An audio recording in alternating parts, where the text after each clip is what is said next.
นาณมณฑลพิธีอันศักดิ์สิทธิ์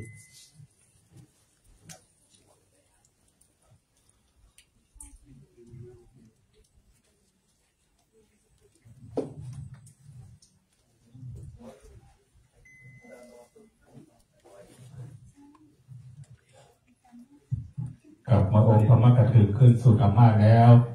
กล่าวไว้สารนิมนต์ในเวทธรรมของพระอาจารย์พระครูวัชรินทร์เจตธรรมโมนะครับอธิษฐานจิตจุดเทียนน้ำพระพุทธมนต์กล่าวไว้สารพระผม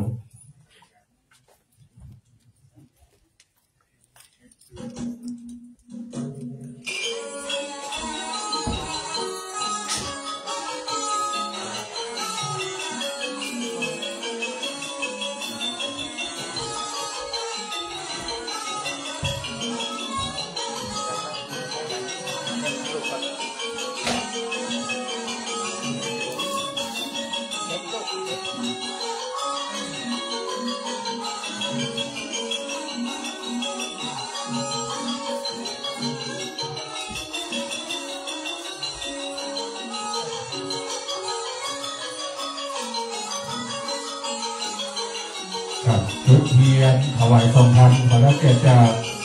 คุณแม่บัวทองกินรอดนะครับ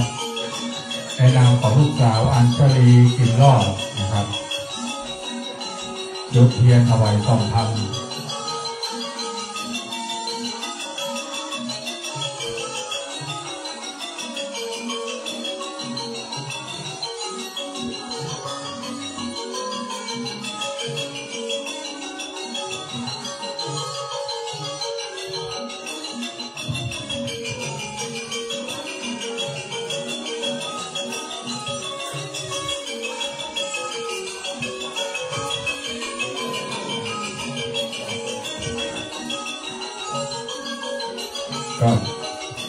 ก็ขอได้รับเกียรติจากคุณพ่อสมัครเราสถิตวงศ์นะครับอธิษฐานจิตจุดธูปนะครับจุดที่1นะครับนายณัฐพลเราสถิตวงศ์อะไรมาครับแม่มาแทนแม่มาแทนคุณแม่มาแทนนะครับซึ่งรับเป็นเจ้าภาพนะครับเจ้าภาพร่วมในวันนี้อธิษฐานจุดธูป79 บาทพระคาถานะครับของพระธรรมเทศนามหาชาติเจษฎาจาดกกันชูชกนะครับ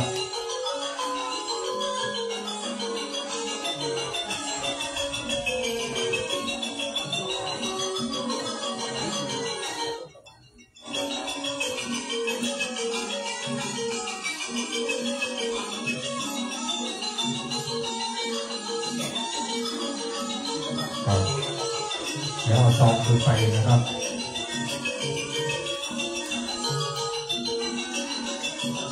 สุดท้ายตัวของผมจะอธิษฐานจิตจุดธูปนะครับเพราะว่าเป็นปีเกิดของคนปีพระลงนะครับ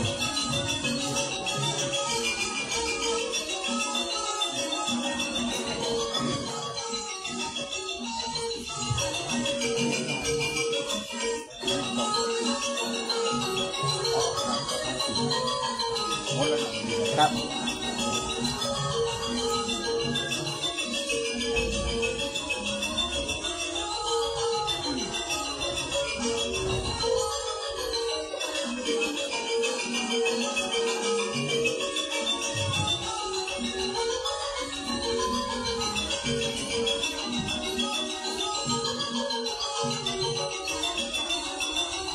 แล้วก็เชิญพ่อนางสมพงษ์บุญทองนะครับก็อาจารย์นักนายกวัดพระธาตุดอยสุเทพโอเคพานดอกไม้ครับผม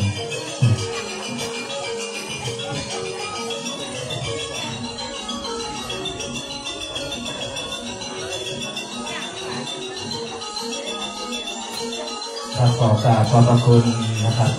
พ่อนางสมพงษ์บุญทองอีกครั้งหนึ่งนะครับผมขอเชิญกลับไปนั่งที่รับรองตามไปครับผม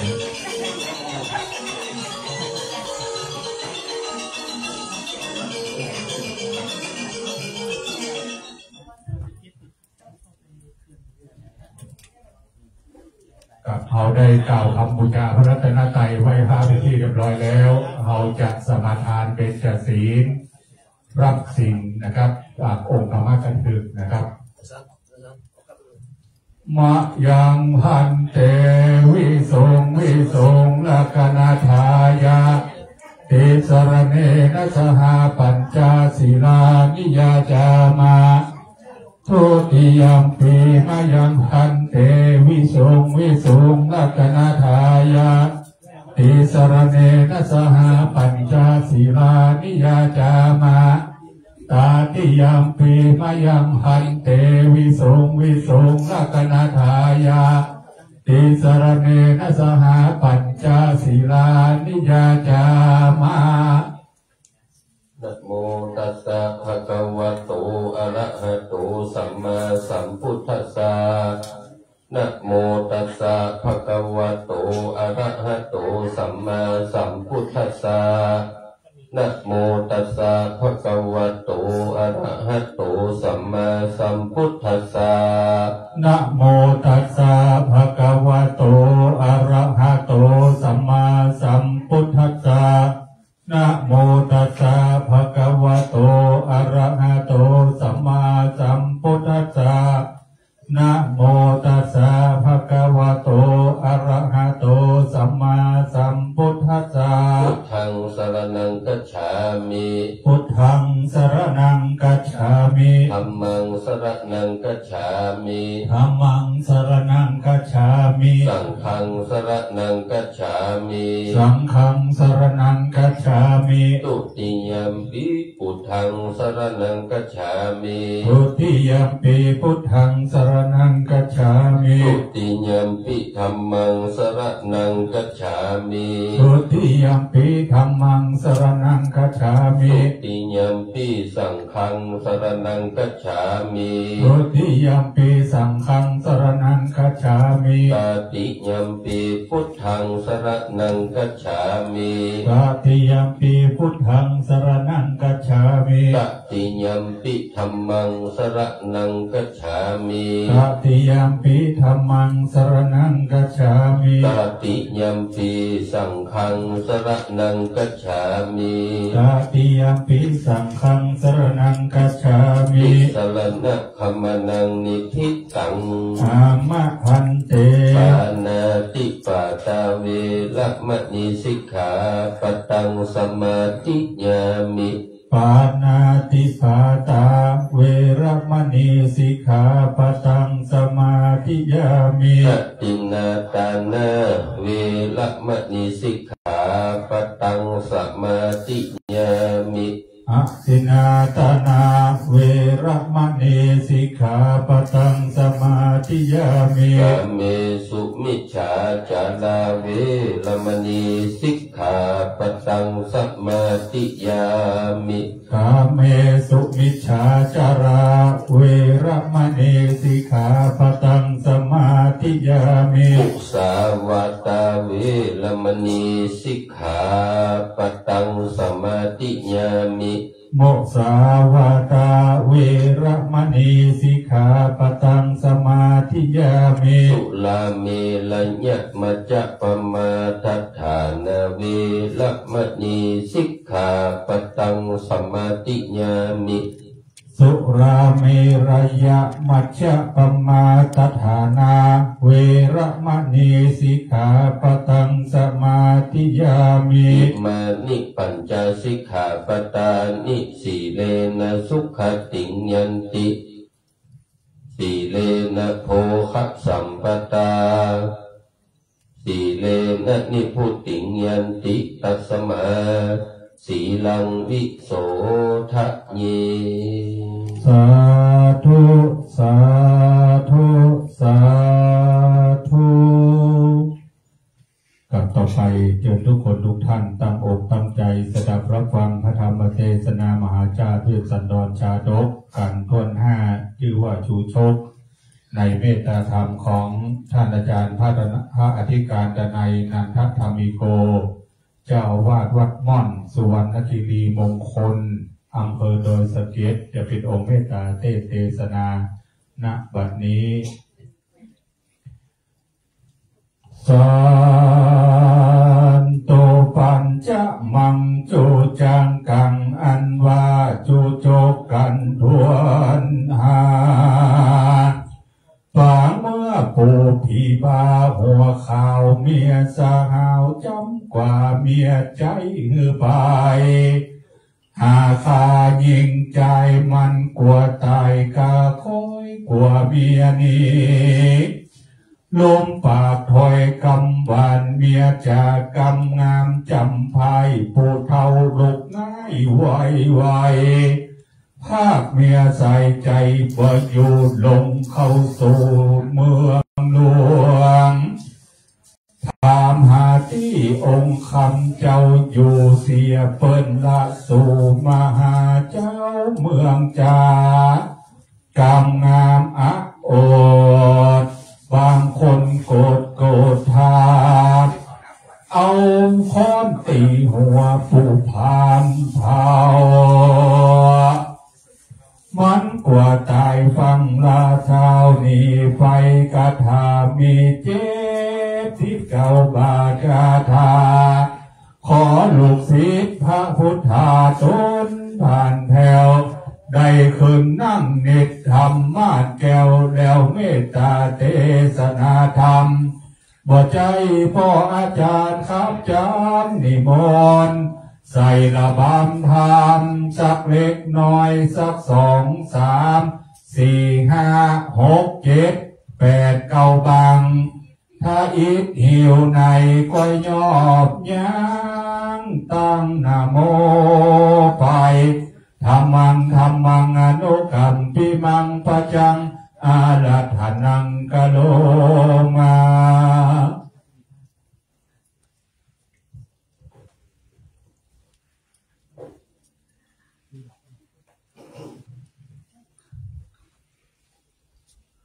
สุนั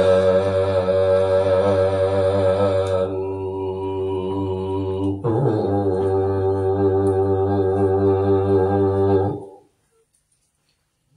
พลโต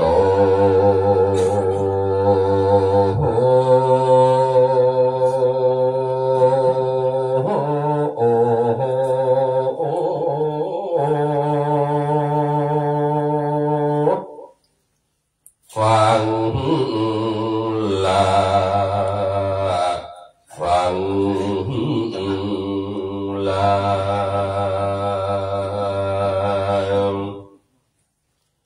มูลลาศรัทธาตั้งหลาย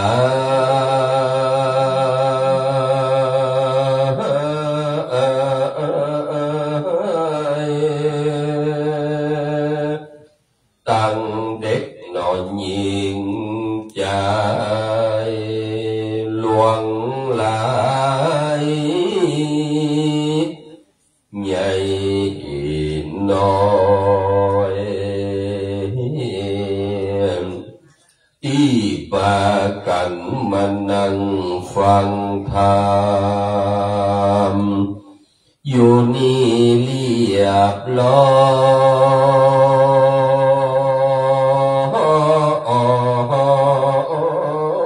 ยแล้วก้อยนิ่งฟังธรรมคนเฮาที่เกิดมาในโลกนี้ก็ย่อมเป็นไปตามกฎแห่งกรร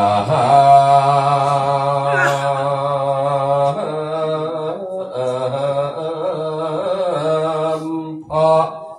ฉะนั้นก็ขอยึดเธอเอาอย่างรัตนังสามดวงแก้วเจ้าตั้งพระพุทธพระธรรมพระสงฆ์นั้นแล้ว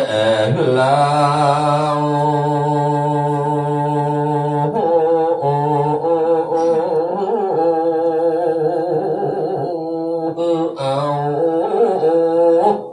เป็น นะเฮาเกิดมาแล้วอย่าได้พักมาดนอลาสา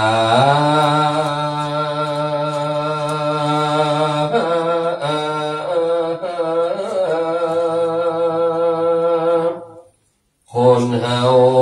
เกิดมาย่อมตายกระดัง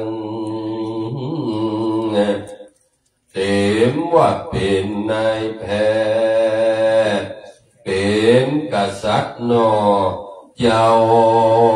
จ้า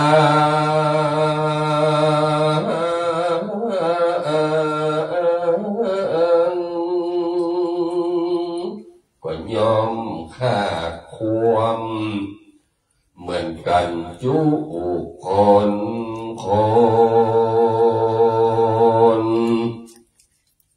เต็มว่าลอยล้นฟ้าสมบัติแม่กลำไหลบอกว่าคนบ้านในเมืองไหนก็จักตายจู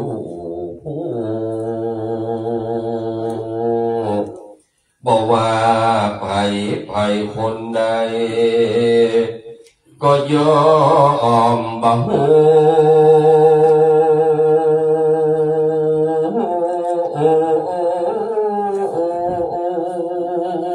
มันนะก็จักยอมเกิดนอกเป็นไป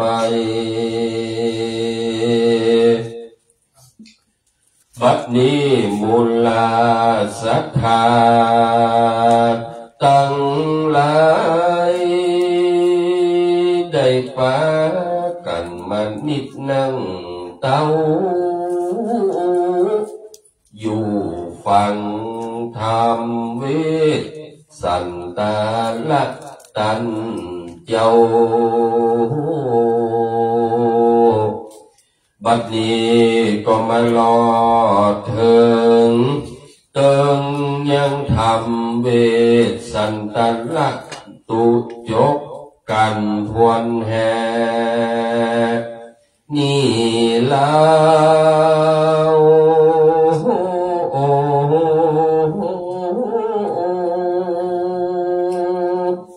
ใครได้ฟังธรรม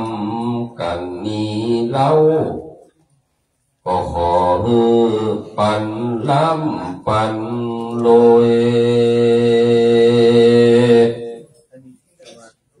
แม้นจะซื้อหวยรัฐบา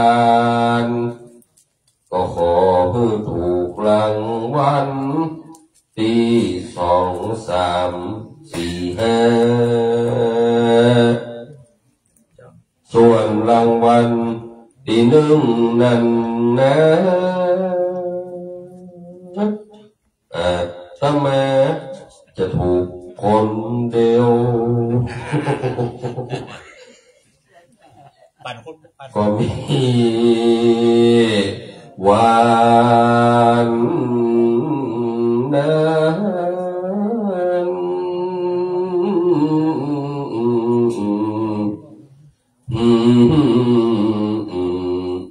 และนะ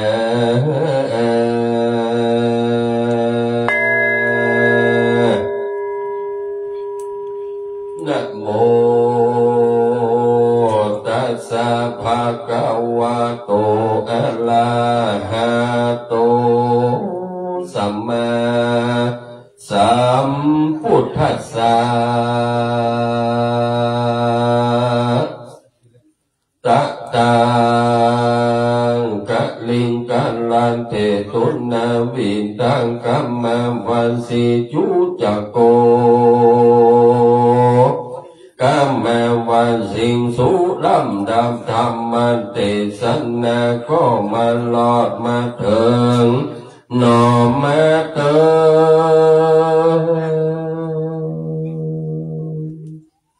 ตึงตึงตึงตึงกันจูจักกะพรามผู้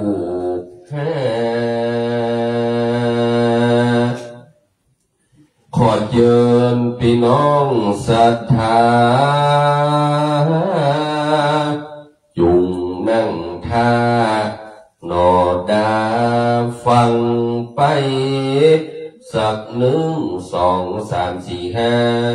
บังไปและนา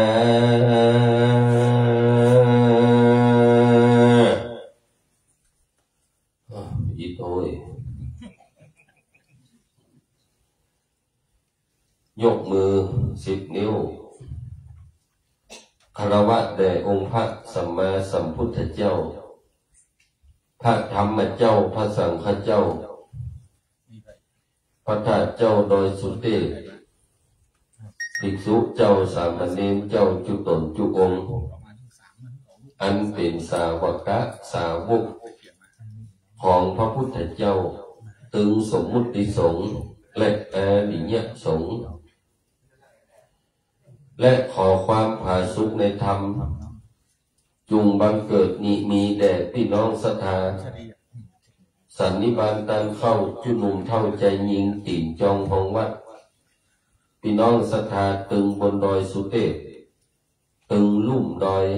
ตึงในประเทศต่างประเทศอุติอ่ะที่ได้ยินเสียงเนี่ยบัดนี้ท่านทั้งหลายก็จะได้ฟังธรรมเนื้อมาจากเวสสันดรกันที่5ชื่อว่ากันชูชกกำเมืองห้องว่าจุกจกเพราะเป็นเสียงจอจานภาคกลางออกเสียงชอช้างภาคกลางว่าช้อนบ้านเขาว่าจอนเปิ้นว่าช้างบ้านเขาบอกว่าจ้างบ้านเปิ้นพี่บุญชูบ้านเขาก็ลุงจูนะเขาเรียกว่านะชอช้างก็เป็นจอช้างชูชกมันเลยกลายเป็นจุกจกจุกจกเพี้ยนมาเป็นตุกจกวันนี้ฝนตกอากาศเย็นเนาะลงไปเรียบร้อยลำมือลืมไปละกลางคนหลงคนไหลนี่ได้ยุคประเดี๋ยวมันมีกระโถนเนาะขึ้นมาก็ลื่นไปลื่นมันมาทำมาแล้วเนอะกระโถนนะมาตาละลงไปเรียบร้อย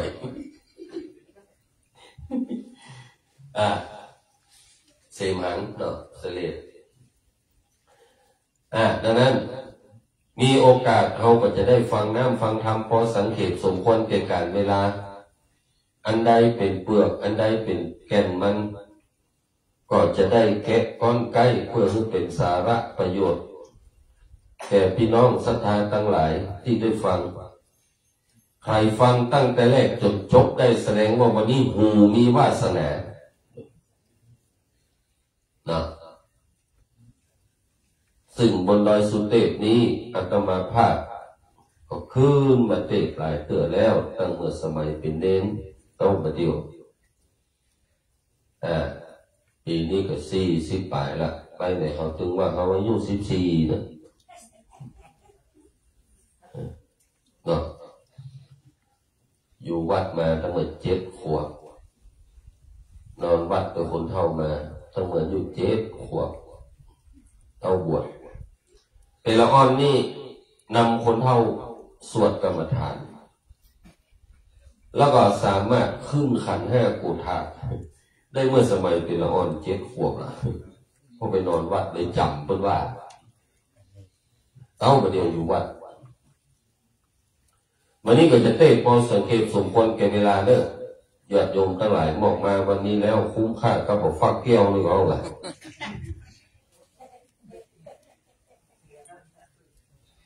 เนาะ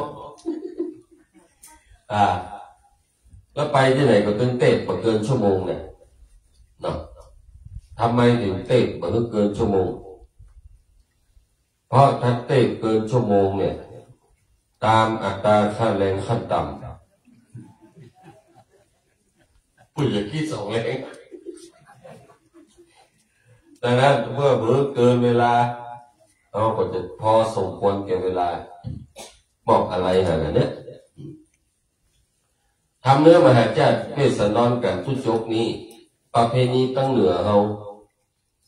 เปิ้นจะนิมนต์ตุเจ้าที่จังอู้จังจ๋าและมีความตลกคบขันบางคนอาจจะบ่ฮู้ถึงประเพณีเหล่านี้ก็อาจจะว่าอาตมาภาพบ่สมควรเตะไปไข้หัวไปมาลั่งเป็นโรคประสาทได้ก็บ่เป็นเนอะบอกไว้ก่อนผู้คิงโลกรู้สึกตัวหมดบ่ต้องกลัวแต่เพื่อให้มันเข้ากับบรรยากาศการฟังธรรมนะจ๊ะก็จะมีกำแต้พ่องเล่นพ่องตลกคบขันตามที่คนโบราณเพื่อนได้แปลงเอาไว้เพื่อจะซ้อทุเจ้าตีอู้เก่งอู้ม่วนมาเตะกันทุจงเนี่ยแล้ว13กันนี่มันมีตึงเสียงน้อยเสียงใหญ่หน่อยเสียงกลางเสียงน้อยเสียงใหญ่ทุจกในความจริงใช้เสียงใหญ่มาลากเสียงหลวงนครเสียงหลวงหมู่เสียงน้อยกับสกติในน้อยเตะปึงมาทีกุมารปันนี่เสียงกลางเนี่ยใครได้ยินทุเจ้าเสียงน้อยๆไปซ้อทุเจ้าเสียงไปปล่อยมาเตะสมัยก่อนตนได้เสียงดีกว่าตุ้ยหน่อยเสียงมาดีกว่าผอมไปสมัยโบราณก็นิยมฟังเนี่ยรู้เรื่องหมดแต่ว่ามันม่วนเอาม่วนว่าผู้เจ้าตนได้เสียงดีๆนี่ผมไม่ได้อยู่ในยังมันพูดกันเนื้อไปมันพูดคนกับเต้ด้วยทุกวันนั่นไงมันหรอกติดกันไปเลยเนาะเอาไงได้ยินเป็นเสียงน้อยเสียงใหญ่เมื่อก่อนแท้ๆทำมาเต้กุมารบันสมัยก่อนแต่ว่ายุคหลังมาทำทุจกมันมีไปเต้ก็เลยเหลือองค์นี้กันเขาก็เลยนิมนต์ไปกุฏิกุตังขึ้นร้องจนก็ต้องก็บอกเนี่ยจำเป็นเลยไปเดี๋ยวนี้เป็นก็มาต้องปีนี้ขออภัยทุกวัดทุกวาที่ไม่ได้ไป7-8 ตีนิมนต์นี่เป็นวันเดียวหมดไม่ได้ไปสักตีเพราะว่าที่วัดเพิ่นจะตานอย่างกับพวกกินต่างๆกันวันนี้เป็นนักกันมาวันนั้นเนี่ยก็เลยไม่ได้ไปสักทีปีนี้ขออภัยเลยเนาะนั้นโยมทั้งหลายเขามีโอกาสได้ฟังน้ำฟังธรรมเนื้อมหาจักรเวสสันดรกันที่5เนาะธรรมนี่ทำไมเขาต้องฟังธรรมเพราะธรรมชาติมันอู้มาได้ใช่ไหมเหมือนความแก่เงี้ยมันบ่เคยอู้นะมันจะเท่ามันก็เท่ามันบ่เคยบอกเคยอู้อะไรเงี้ยธรรมชาติที่แท้จริงมันบ่อู้ดินน้ำลมไฟก็บ่อู้บ่มีอย่างอู้สักอย่างบ่มีภาษาความโกรธก็ไม่มีภาษาไฟก็บ่มีภาษาเนาะบ้านเราเรียกอะไรไฟยอมสมมติเราพูดคำว่าไฟออกจากปากเราและพูดทุกคำที่อยู่บนโลกที่แปลว่าไฟออกจากปากภาษาอังกฤษก็ไฟอย่างมั่วเนาะทุกคำที่แปลว่าไฟในภาษาในโลกแล้วพูดออกจากปากเราไฟจะไม่ปากเราได้ไหมฮัลโหลแต่ทำไมต้องการคำตอบในชาตินี้นายโยมนะทุกท่านมันจึงไม่ได้เพราะไฟที่แท้จริงมันไม่มีภาษาธรรมชาติมันไม่มีภาษาไม่มีคำอู้ดังนั้นมันจึงต้องหาผู้รู้มาตรัสรู้คือพระพุทธเจ้าและมีพระสงฆ์สาวกของพระพุทธเจ้านำมาเล่าให้ฟังนะเขาจึงบอกว่าฟังธรรม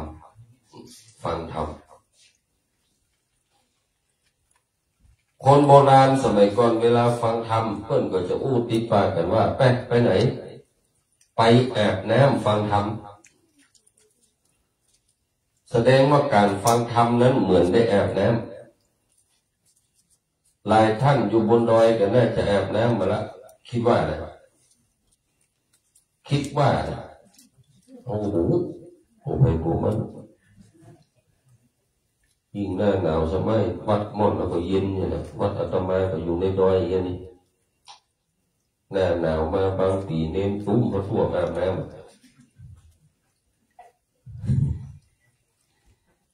เย็นอ่ะเย็นอุลาเมื่อ2-3 ปีก่อนไปแจกของบนดอยก่อนโควิดอันนี้วัฒนาบ้านห้วยเขียดแห้งอยู่มาเลยเป็นพี่น้องกะเหรี่ยงหมดเก็บอะไรยอมีกะเหรี่ยงเก็บอะไรยอได้หมดเลยโอ้ขอกันทุกเจ้ามาแจกของดีอกดีใจหรือว่าขันแรกจะเย็นขันที่2ไปจะมาเย็นไปถึงเชื่อเขาแต่ตักขันแรกขว้างนี่ก่อนขันที่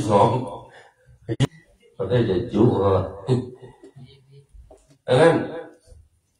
อาบน้ำฟังธรรมการฟังธรรมเหมือนได้อาบน้ำเหมือนเขาได้ช่วยได้ล้างของที่มันสกปรกขึ้นมัน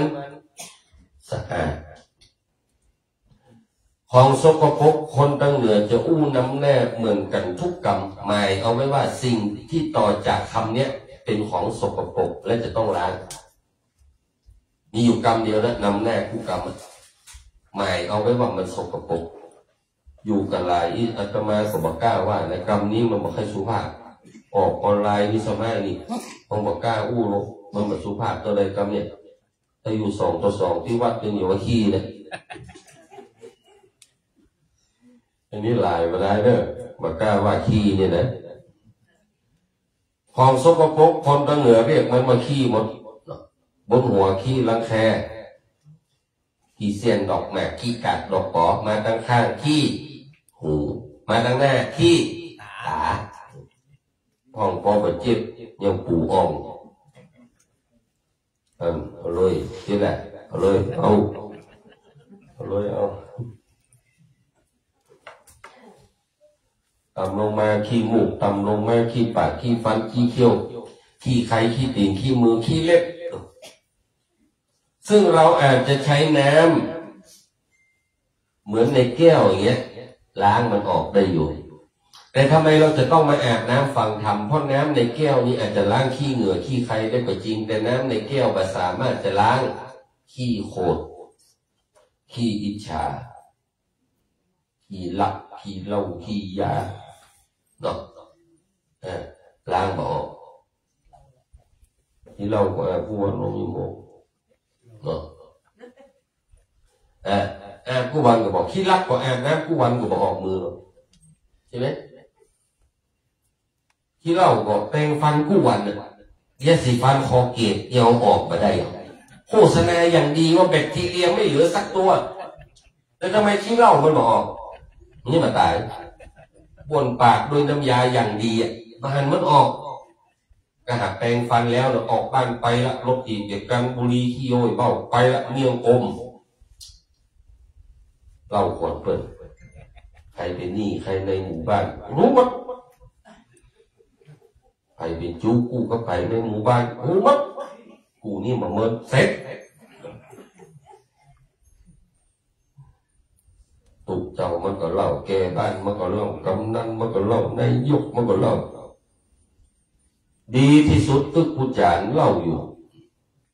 กูจานมันเอาไปได้ความมึงว่าอย่างตัวใหญ่ไปได้อย่างกลัวเมียว่าเบิดอันนี้คือมันบอกออกที่รักที่จกก็บอกออกเอาน้ำมาได้มาสวยบอกโควิดใช้แอลกอฮอล์มาล้างออกอยู่ตายอยู่ไปที่รักก็บอกล้างมือน้ำยาก็จะเนี่ยมันต้องมาใช้น้ำทำกรรมสอนแห่งส่วนหนึ่งคนโบราณสมัยก่อนเวลาแต่งบ้านแต่งเมืองก็จะซ่อกันที่มันมีน้ำใช่ไหมเนี่ยเพื่อจะมาแต่งเรียงเชียงใหม่อย่างเงี้ยมันก็ต้องอยู่ใกล้น้ำปิงอยู่กลางเรียงเลยน้ำเป็นสิ่งที่สำคัญต้องสวยต้องล้างต้องเอาปลูกพักปลูกพืชหรือว่ามีส่วนจำเป็นต้องใจ หมู่บ้านมีที่ไหนน้ำมีที่ไหนหมู่บ้านมีไหมคนโบราณหลังจากเสาะหาน้ำที่ล้างขี้เหงื่อขี้ใครขี้อย่างหมดได้แล้วก็ต้องแปลงวัดแปลงวาไว้ในชุมชนด้วยเพราะนั่นคือน้ำทำกรรมสอนคนโบราณพุทธกิ่งไหนพุทธกึศเป็นอย่างลึกซึ้งเนี่ยเรื่องที่โยมฟังอาตมาเทศในคืนนี้ก็บอกเคยเอาไปอู้ที่ไหนกำเพื่อเนี่ยก็ให้อู้ไปเดียวเนี่ยนี่ไปครั้งที่6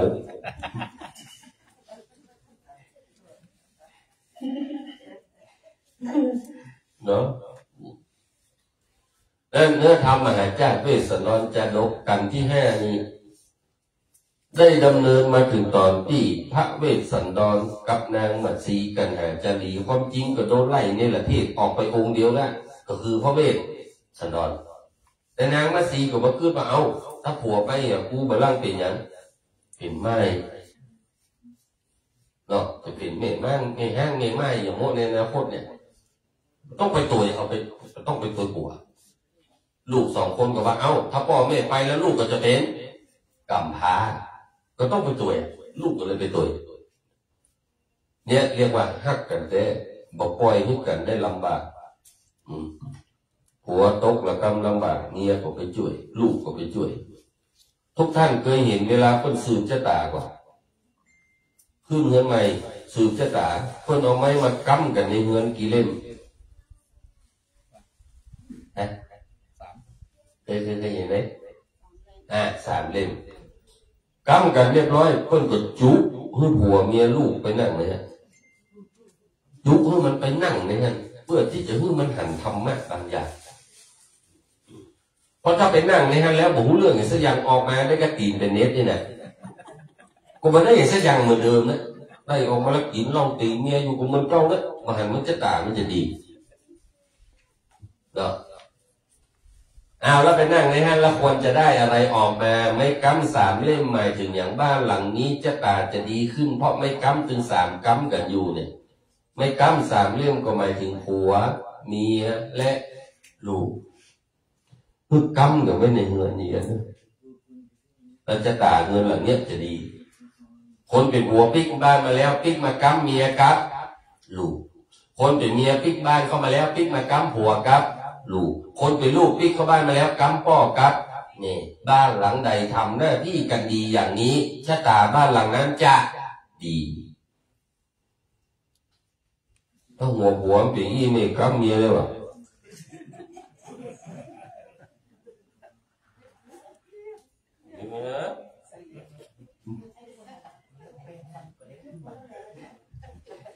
ดีลูกหมดเนาะนั่นสืบชะตาสืบเพื่อมันถึงตีสืบไปถึงตีก่อนไม่ได้ประโยชน์ไม่ได้ผลแล้วทุกการเราสังเกตทุกครัวสืบชะตาเป็นมดตัวมดนั่นก็จะมีพักไม้เสื้อเครื่องมีผลไม้บ้างไหมบอกเป้าอ้อยกล้วยเนาะอย่างพวกก็จะมาต่ำเลยครับออมสินก็เพื่อกระยาเรื่องผัวเมียช่วยกันให้กันหอมเก็บออมรอมริบกล้วยกับปลูกอ้อยกับปลูกสอนเหมือนขี้ค้านแต่เพิ่งวางว่าฐานชีวิตเอาไว้หมดเริ่มต้นชีวิตใหม่เนี่ยพระเวสสันดรไปเรียบร้อยเมียลูกไปตัวหมดก็คือฮักกันทุกตัวกันบางคนมันเหมือนพระเวสสันดรกับนางมาซีเนาะเมื่อได้กันใหม่ๆสัญญากันเราจะกินดินกินทรายด้วยกันทุกด้วยกันต้องตายอย่างเงี้ยลำบากด้วยกันจะกินดินกินทรายด้วยกันแต่งงานกับมา4-5 ปีบ่กินละที่ดินที่ทรายกินอย่างกินรูดหลัวไล่กันแบบหอแบบเงินดังนั้นเพื่อเราทั้งหลายฮักกันเหมือนพระเวสสันดรกับนางมาสีเนี่ยอาจจะดูเป็นนิทานธรรมแต่ว่าประกอบมาเปรียบเปรยในชีวิตจริงของเราจากนั้นพอดูเตระเทศเข้าไปอยู่ในป่าแล้วย้อนมาถึงในเมืองกะลิงกะลาด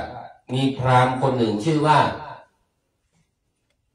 ชูชกเมืองกะลิงกะลาดเป็นเมืองแห้งแล้งเลยฝนตกต้องตามฤดูกาลเหมือนบ้านเราจังหวัดเชียงใหม่ในน้ำมีปลาในนามีข้าวในดินมีแมงมันป่ายไม้มีมดส้มบนดอยมีทอง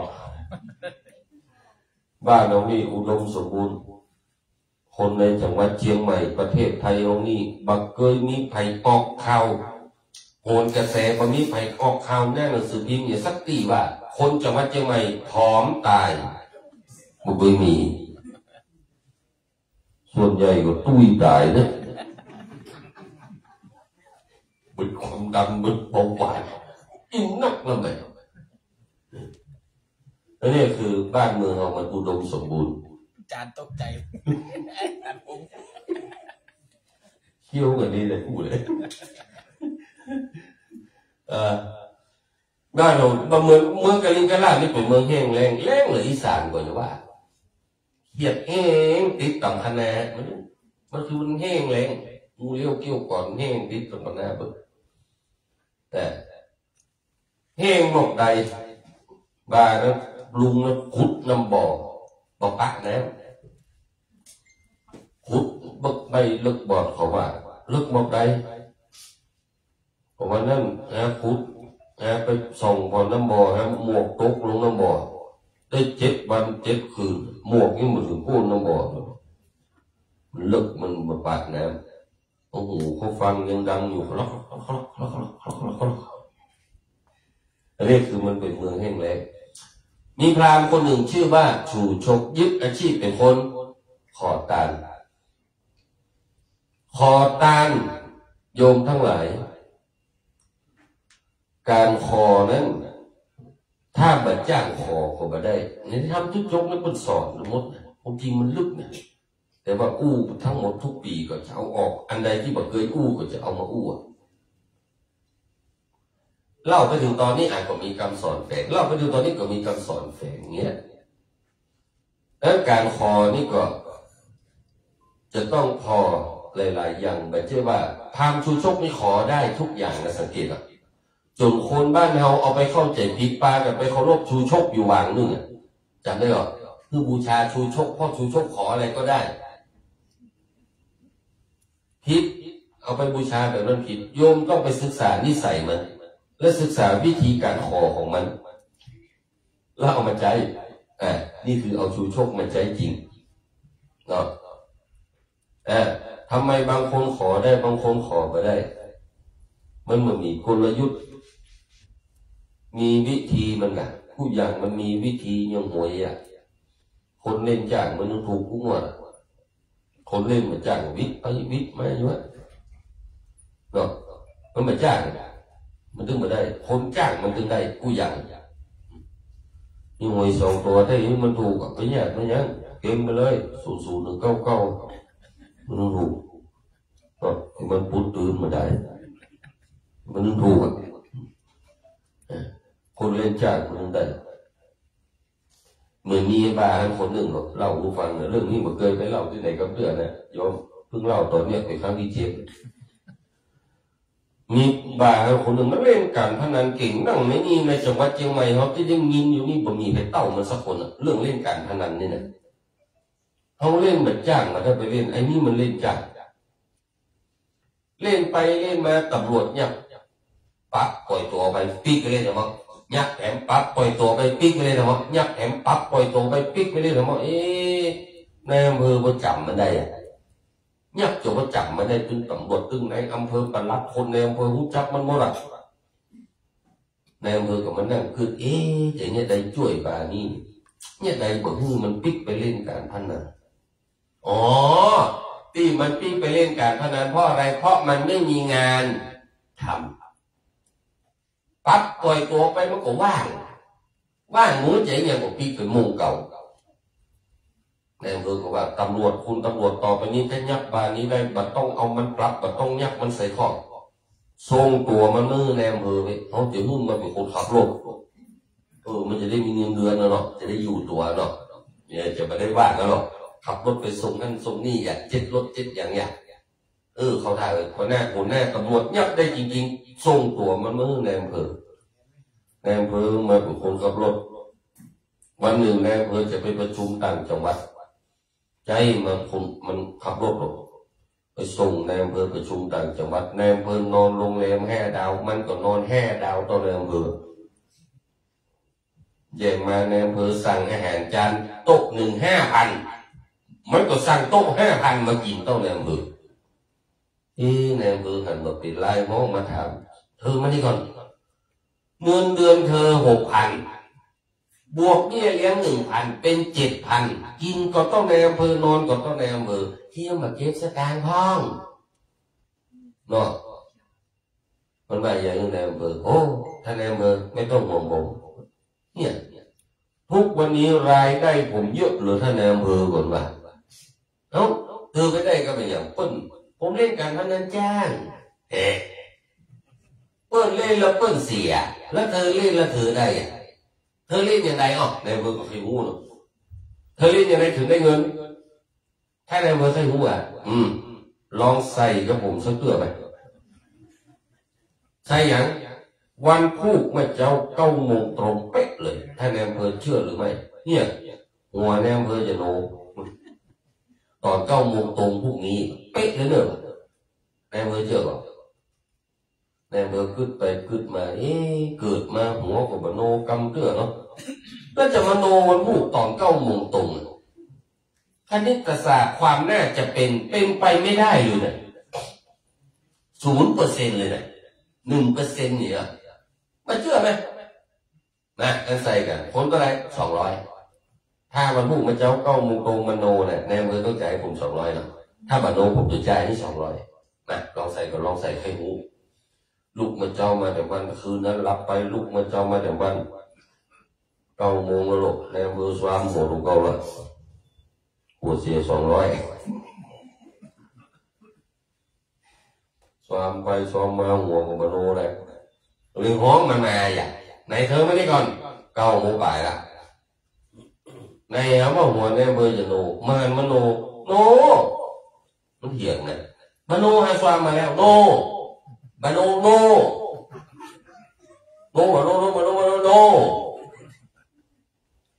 ในเบอร์ลำกันเอ้ามโนซ้อมมาคนเดียวเอ้ายืดหัวขึ้นมาเนี่ยผมนั่นมันก็ยุบหัวในอำเภอลูกหัวในอำเภอผมเงินพอไก่วันนี้ผิดพลาดท่านในอำเภอเป็นไงวันนี้ผิดพลาดไปหน่อยมันมาโดนสักกรรม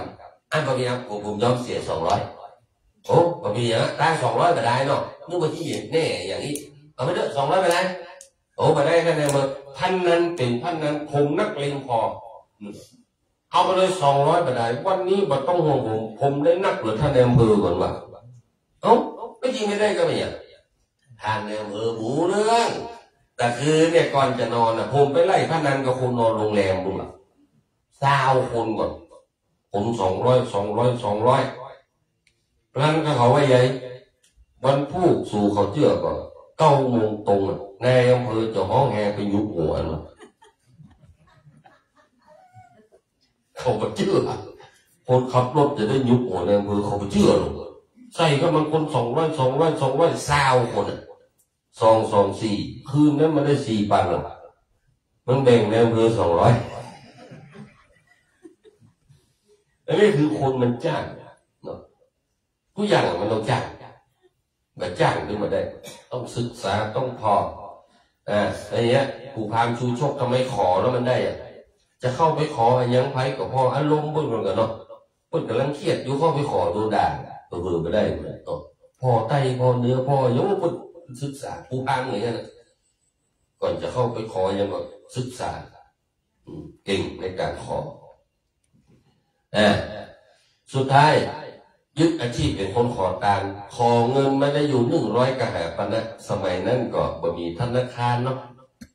บ่มีที่เก็บเงินเก็บทองเนาะยังบ่มี ATM หรอก ATM เป็นภาษาอังกฤษทุกท่านรู้จักใช่ไหม ATM ย่อมาจากอะไรออโต้อะไรออโตเมติกชอบชีแมชชีนภาษาอังกฤษออโตเมติกเหรอแมชชีนเป็นเครื่องมืออย่างนั้นนะแมชชีนATM แต่ว่าอาตมาแปลใหม่ละฐานะที่เป็นคนไทย A ย่อมาจากออ่าง T ย่อมาจากทอทหาร M ย่อมาจากมอม้า ATM ย่อมาจากอทมอทมแปลว่าเอาที่แน่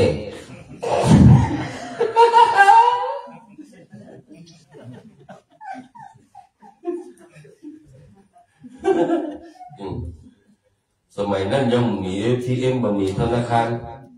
จะไปฝากไว้ที่ไหนก็กลัวหายจะไปฝังก็กลัวลืมเพราะว่าแก่แล้ว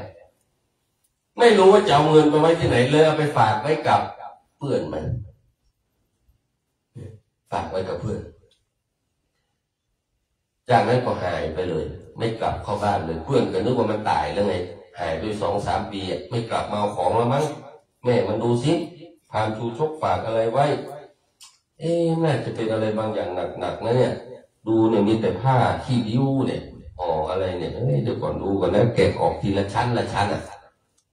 แกะออกทีละชั้นทีละชั้นนึกว่าพรามชูชกตายไปแล้วคงไม่มาเอาแล้วมั้งหายไปหลายปีเลยไหนลองแกะดูสิแกะไปแกะมาออกกำชั้นทีละชั้นทีละชั้นชั้นสุดท้ายแกะผ้าขี้ริ้วออกตกใจแสงเข้าตามากท้อง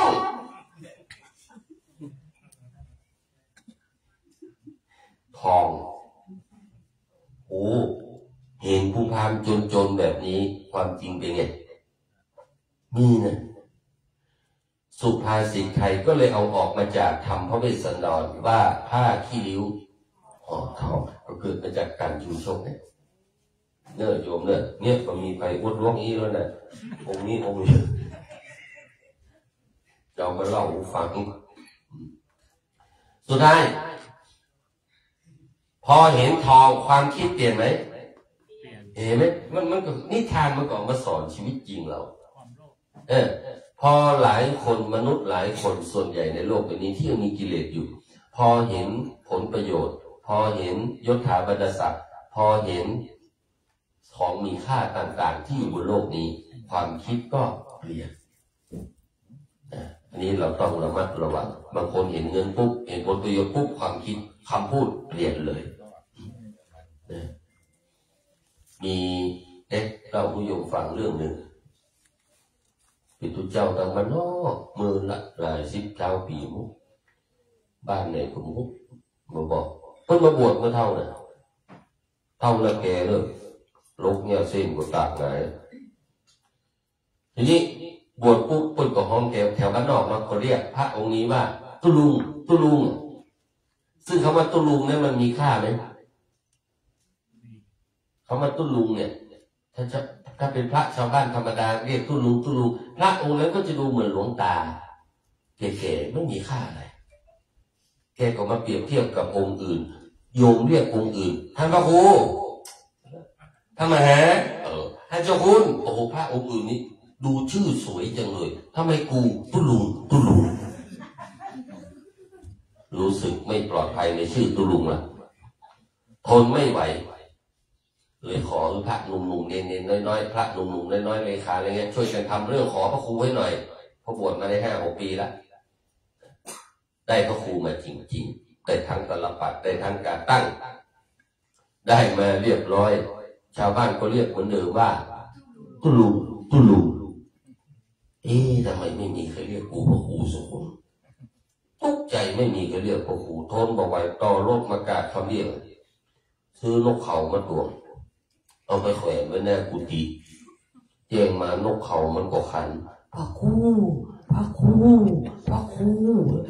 นกคุณเจ้าของนั้นได้ยินนกของพระครูยิ้มอยู่หน้าหงส์นะคุณอยู่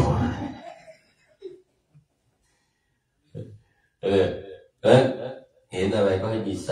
ติพามชูชกเห็นผลประโยชน์เห็นอย่าเพื่อนพามชูชกเห็นเป็นทองปุ๊บความคิดเปลี่ยนเลยนะเอาไปจ่ายหมดพามชูชกมันสะสมเงินจนได้ก้อนใหญ่สุดท้ายเพื่อนมันเห็นทองปุ๊บเอาไปจ่ายหมดเห็นไหมว่าคนจนบริหารไม่เป็นเนี่ยโยมเรื่องเห็นบางอย่างเนี่ยคนจนได้เงินมา100ใจ100หมดเลยบางทีติดลบอีกต่างหากอินเดียนี่กลัวคนไทยนี่อินเดียนะแขกกลัวคนไทยเนี่ยทีนี้คนไทยเชื่อใจไม่ได้ทีนี้ยืม20 บาททีนี้20 บาทคืนมา อีนี่ยืม50อีนี่50 บาทคืนมาอีนี่ยืม100 บาทอีนี่100 บาทไม่มายืม10 ชาย10ยืมสาวชายสาวยืม100หายแซ่บคนที่จนส่วนใหญ่มักจะบริหารเงินไม่เป็นและเราจะต้องเรียนรู้พราหมณ์ชูชกมันบริหารจนได้ก้อนใหญ่สุดท้ายเพื่อนมันได้เงินก้อนเดียวกันกับพราหมณ์ชูชกก้อนเดียวกันแต่เพื่อนมันได้เงินมาปุ๊บหายหมดมันอาจจะโยงไปหาเรื่องอุอากาสะเองก็ว่าไปได้นะอันนี้ก็แล้วแต่เราจะตีธรรมะออกไปเพราะธรรมะทุกหัวข้อของพระพุทธเจ้าเชื่อมโยงกันหมดจะเอาอะไรมาต่อกันก็ได้เพราะทั้งหมดคือเรื่องเดียวกันจากนั้นพอจ่ายหมดแล้วพราหมณ์ชูชกก็รู้เวลาว่าตอนนี้เพื่อนเราคงน่าจะแก่แล้วก็เอาทองเราไปจ่ายหมดแล้วล่ะรู้ประมาณคาดเดาออกแผนการตามนั้นสุดท้ายก็มาทวงเอาเงินที่ฝากไว้มีใช้ไหมไม่มีสุดท้ายไม่มีอะไรใช้ให้ต้องยกลูกสาวยกเมียมันเท่ามันหมอเนี่ยลูกสาวมันฉลาดนะทุกท่านรู้ไหมว่าทำไมพราหมณ์ชูชกจึงเอาเงินไปฝากไว้กับเพื่อนจนเพราะมันรู้ว่าคนจนเห็นเงินแล้วมันจะต้องใช่ไหมมันกระหายอยู่เอาจีนไปฝากขึ้นมาเอาป่าไปฝากกับแมวต้องกินหมาต้องกินดังนั้นเอาทองเนี่ยไปฝากไว้กับเพื่อนพอคนจนมันบริหารเงินไม่เป็นสุดท้ายมันก็เอาเงินไปจ่ายพอจ่ายหมดแล้วมีเงินใช้ให้ไหมไม่มีพอไม่มีมันต้องเอาลูกสาวเห็นไหมเพราะถ้าเอาเงินใช้ไปก็หมดเงินโป๊ะเขาขี้เขาเหนียวก็ได้ลูกแต่ถ้ามีเมียมันจิตขี้จิตเหนียวเขาได้มันคิดถึงมันรู้ว่ามันเท่าแล้วนี่คือความทุกอย่างมีการวางแผนหมดทุกท่านลองสังเกตดูในธรรมทุกชกอาตมาอาจจะเตะเหมือนองค์อื่นนะแต่ว่ายกมาอู้ให้มันเกิดประโยชน์เนาะทุกอย่างต้องมีการวางแผนเรียนรู้กว่าจะได้มันมากว่าจะอย่างมันมาเนี่ยมาจ้างคนนึงมาได้ถ้าจ้างคนนึงได้เป็นต้นเหมือนที่อู้มาตะเกียบสุดท้ายบะหมี่อย่างใจยกลูกสาวเพื่อนพาชูชกอมิตดาเป็นผู้หญิงหนุ่มรุ่นลูกแต่ดันมาได้ผัวเท่าทำไมอมิตดาจึงได้ผัวเท่าคนโบราณกล่าวเอาไว้ว่าจากนึ่งของนางอมิตดาเคยใส่ขันแก้วทั้ง3ด้วยดอกไม้เหี่ยวของใครรู้เนอะบอกมันจะผัวเท่าสุดท้ายล่ะจากนั้นพราหมณ์ชูชกได้อมิตดาติกบันอมิตดาก็ด้วยความเป็นเมียที่ดีก็ปรนนิบัติต่อสามีที่ดีเนี่ยดูแลสามีอย่างดีถึงจะได้ผัวเท่ากับจ้าแต่ด้วยความมาเป็นเมียละก็ต้องทำหน้าที่นั้นให้ดีที่สุดจากนั้นโยมทั้งหลายเพื่อนบ้านก็ปากันอิจฉาไปด่าเมียตัวเก่าทำไมไม่เอาตัวอย่างนางอมิตดาเพื่อนดูแลผัวอย่างดีทำไมเธอกับฉันมาทะเลาะกันทุกวันแบบนี้เนี่ยทะเลาะกันทุกวันเป็นเรื่องเป็นราวละเอาตัวอย่างนางอมิตดาพ่อ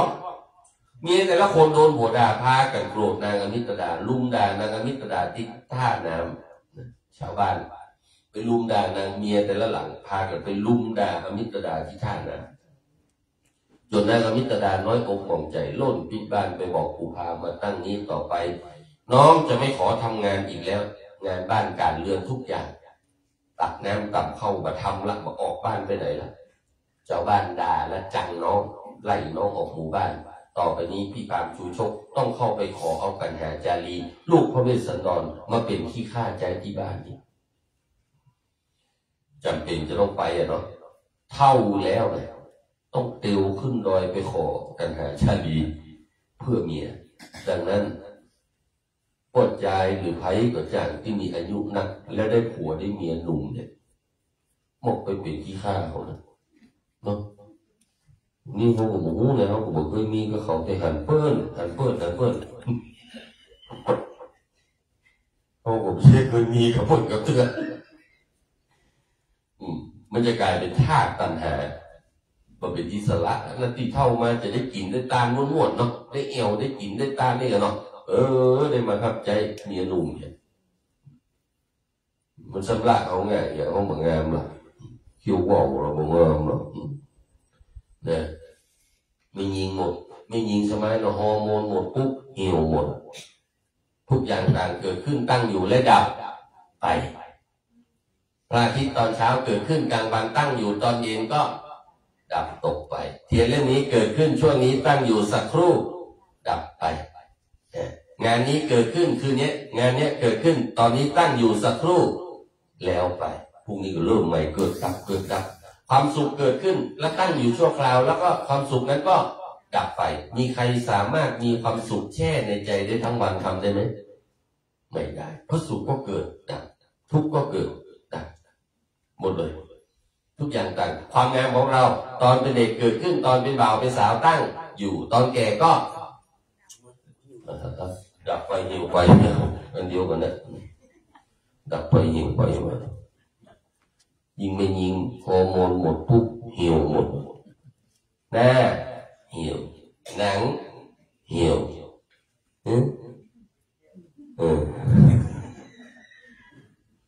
เนาะเพราะนั้นเนี่ยมันเป็นไปตามการเกิดขึ้นตั้งอยู่ดับไปจากนั้นพราหมณ์ชูชกจำเป็นจะต้องเข้าไปขอปัญหาชาดีเท่าแก่แล้วก็ต้องไปลานางอมิตดาไปละพอลาก่อนเตอะไม่จุงดวงปีนอนรับฝันดีคือหุ่งเตาแจงวันนาวันตาจะมาอูแทงเนาะจนกลมไฟวอดมุดปฏิก่อจันมาการก่อปุดขอน้องอยู่ทาด้าก้อยควายหลอดจนพ่มตึงบ่าวหนถอยเอาฟ้าดินดอยสักขี่ตีอ่างจะขอฮักได้บ่ไม่ผ้าค้างเปรียบเหมือนดวงดาวอยู่คู่กับฟ้าลาคนนึกติวเข้าไปในป่าไปถึงด่านพานเชตบุตรเลี้ยงหมาไว้กี่ตัว32 ตัวเพื่อเขาไว้เป็นด่านป้องกันไม่ให้ใครเข้าไปหาพระเวสสันดรเพราะคนเขารบกวนพระเวสสันดรเยอะแล้วอยากจะให้พระเวสสันดรมีเวลาอยู่ในป่าก็เลย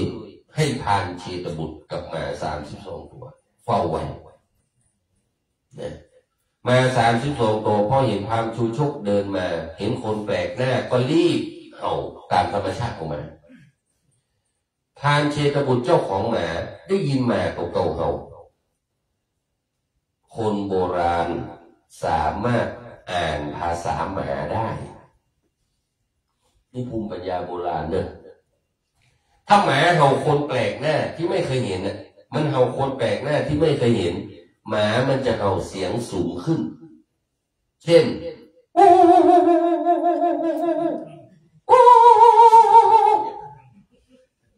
มันต้องเห็นของแปลกมันบอกก็เห็นมันสงสัยคนก็เป็นหรอเพราะนั้นคนเขาก็เป็นนะถ้าเราสงสัยอะไรอย่างก็เสียงมันจะสูงขึ้นนะแต่ถ้ามันหันยังแปลกๆหรือมันสงสัยมันจะเสียงสูงขึ้นเนาะYou sure ฝรั่งก็เป็นลูกใช่ไหมเสียงมันจะเหินขึ้นเวลาเป็นประโยคคำถามหรือสงสัยอะไรมาก็เหมือนกันนั่นน่ะถ้ามันสงสัยมันแปลกใจอย่างเพราะมันอู้ภาษาอังกฤษไปได้แต่ไม่ได้หรอกมันอู้ไม่ได้หรอกในลักษณะนั้นเสียงสูงขึ้นเห็นของแปลกถ้ามาเฮาผีก็เฮาเห็นยังลองสังเกตบอกมาเฮาผีเห็นสิ่งลี้ลับเนี่ยมันจะเฮาอย่างไง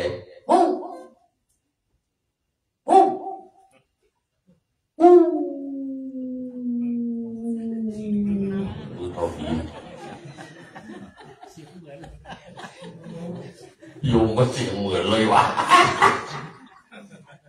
เสียงเหมือนแต่หน้าไม่เหมือนหน้าเหมือนนี่ยุ่งอะ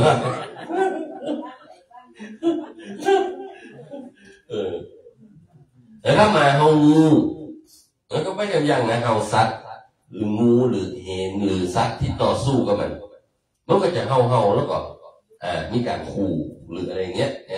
หรืออะไรเงี้ยนั่นเสียงมาแต่ละเหตุการณ์โยมก็ลองศึกษาดูนี่คนโบราณก็มีภูมิปัญญาอันนี้ด้วยไปจิโวหมาเห่าอะไรนะพานจิตบุตรรู้ว่าหมาตัวเองเห่าเสียงสูงขึ้นจึงรู้ว่ามีคนแปลกนะก็ออกมาดูพามชูชกโดนหมาไล่หนีขึ้นบนต้นไม้บึดไปกินเกาไม้บาดเป้าเปล่าวาวมากินเกาไม้บะชมพูถูไปกินเกาไม้บะสีเสียดเบียดมากินเกาไม้บะลมแรงกินแห้งนี่บอกไปเคาะใส่กินตายนู่น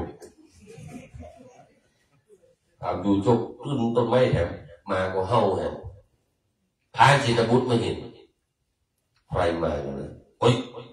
มีคนมาเขาปืนดำไม้เขาเล็งโยนจะไปใส่บอกชื่อเสียงในน้ำจังหวัดตรงนี้ถ้าเจ้าไม่บอกข้าจะยิงเจ้าเดี๋ยวนี้ละหยุดก่อนท่านพามศิลบุตรไอ้เรานั้นเป็นโหนอยู่ในวังจูเบิดขอทานได้แต่ว่าโหนอยู่ในวังเราจะมาทำอะไรที่นี่ข้าเจ้าราชสารไปทูลถวายพระวิสันดรไหนแล้วราชสารเอาละราชสารเฮ้ยลืมไปมาโจ๊กในถุงแยมในกระบอกไม่ไผ่ใส่เกลือ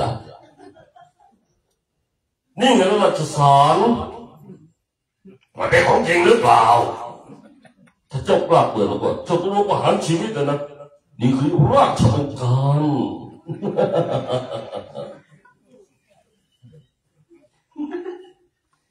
มันขู่กันนะถ้ากล้าเปิดจะโดนประหารชีวิตใครจะไม่เปิดนี่คือความฉลาดของความจุโชคไงเนาะโอ้งั้นเจอก็ลุกจากต้นไม้มาก่อนเถิดพะยะค่ะลอยลงไปไม่ได้ทำไมจะถึงไม่ลงมาเนี่ยไม่ได้มัดเตือมาเต็มเตนันนาพันเจงตามพุทธก่อมามัดมาตั้ง32ตัวที่1มัดติดเกาไม้กาสันลองตัวทวน2มัดติดเกาไม้เขาลามตัวทวนที่3มัดติดเกาไม้จี้ตัวทวน4มัดติดเกาหนอกกาตัวทวนแห้มัดติดเกาหนอกกบตัวทวน6มัดติดเกาตีนเป็ดตัวทวนที่7ตีนอาตมาเป็นเนบเลยนะ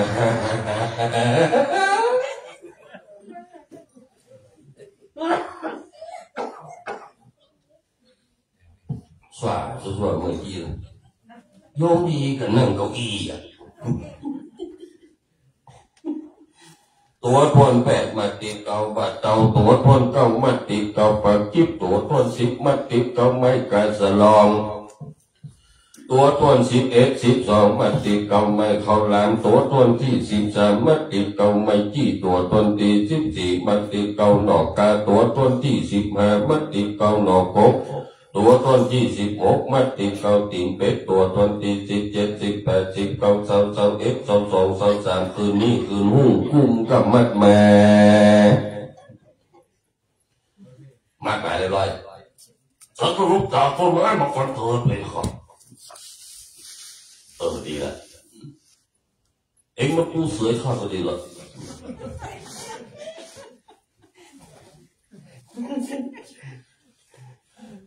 นะ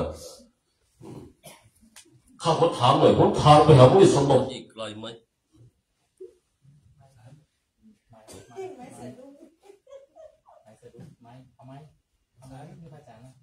ใช่นั่งติ่งมันดีก็ดีไหมมันดีมากแต่ตะกี้ตอนที่ปีนขาอะไรเงี้ยไปเนี้ยไปกินรวดเต็งใช่ไหมผมถามไปผู้สมบัติอีกเลยนะ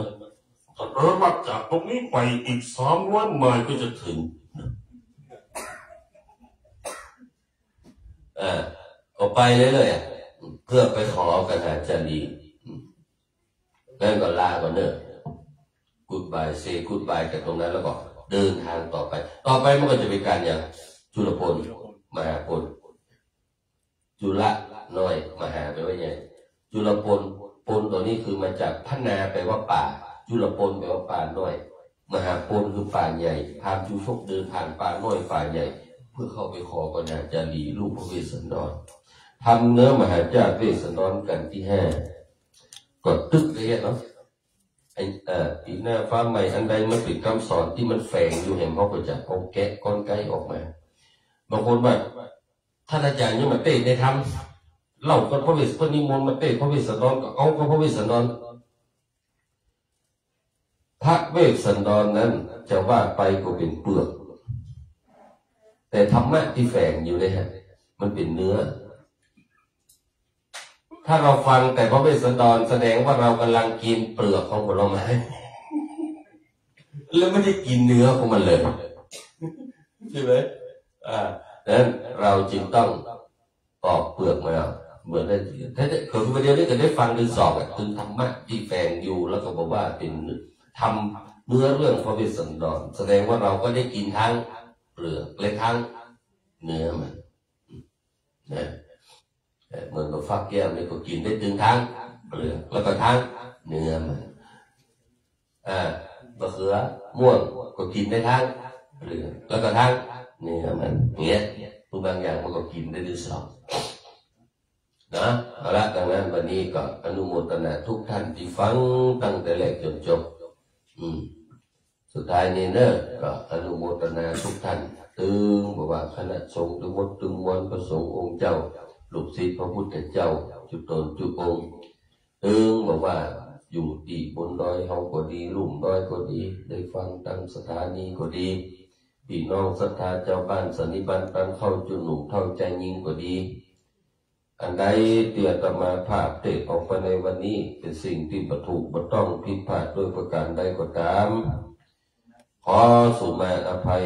ทุกท่านทุกคนไว้ณที่นี่ด้วยและโปรดเอาความรู้สึกที่ไม่ดีทั้งหมดเหล่านั้น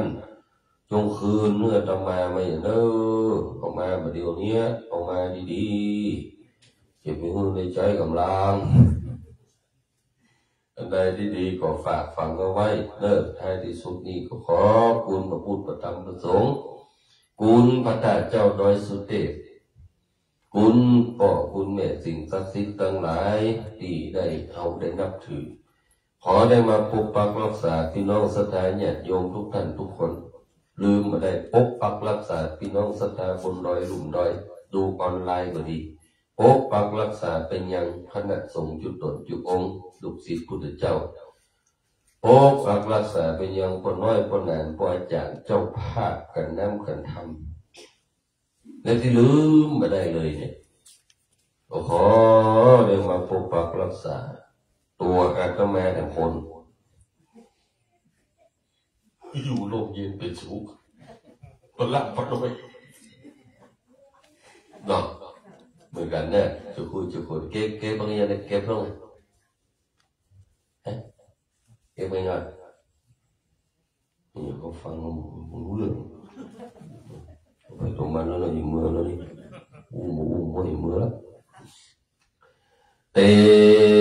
สนาปะลิโยสาเนก็มีโดยภาการดำกล่าวมานี่แลนะนิธิตังหิยาสังวัลนาวิเศษจาห้องเหตุยังทำจุจกอันประดับประดาไปด้วย79ภาคาถานิธิตา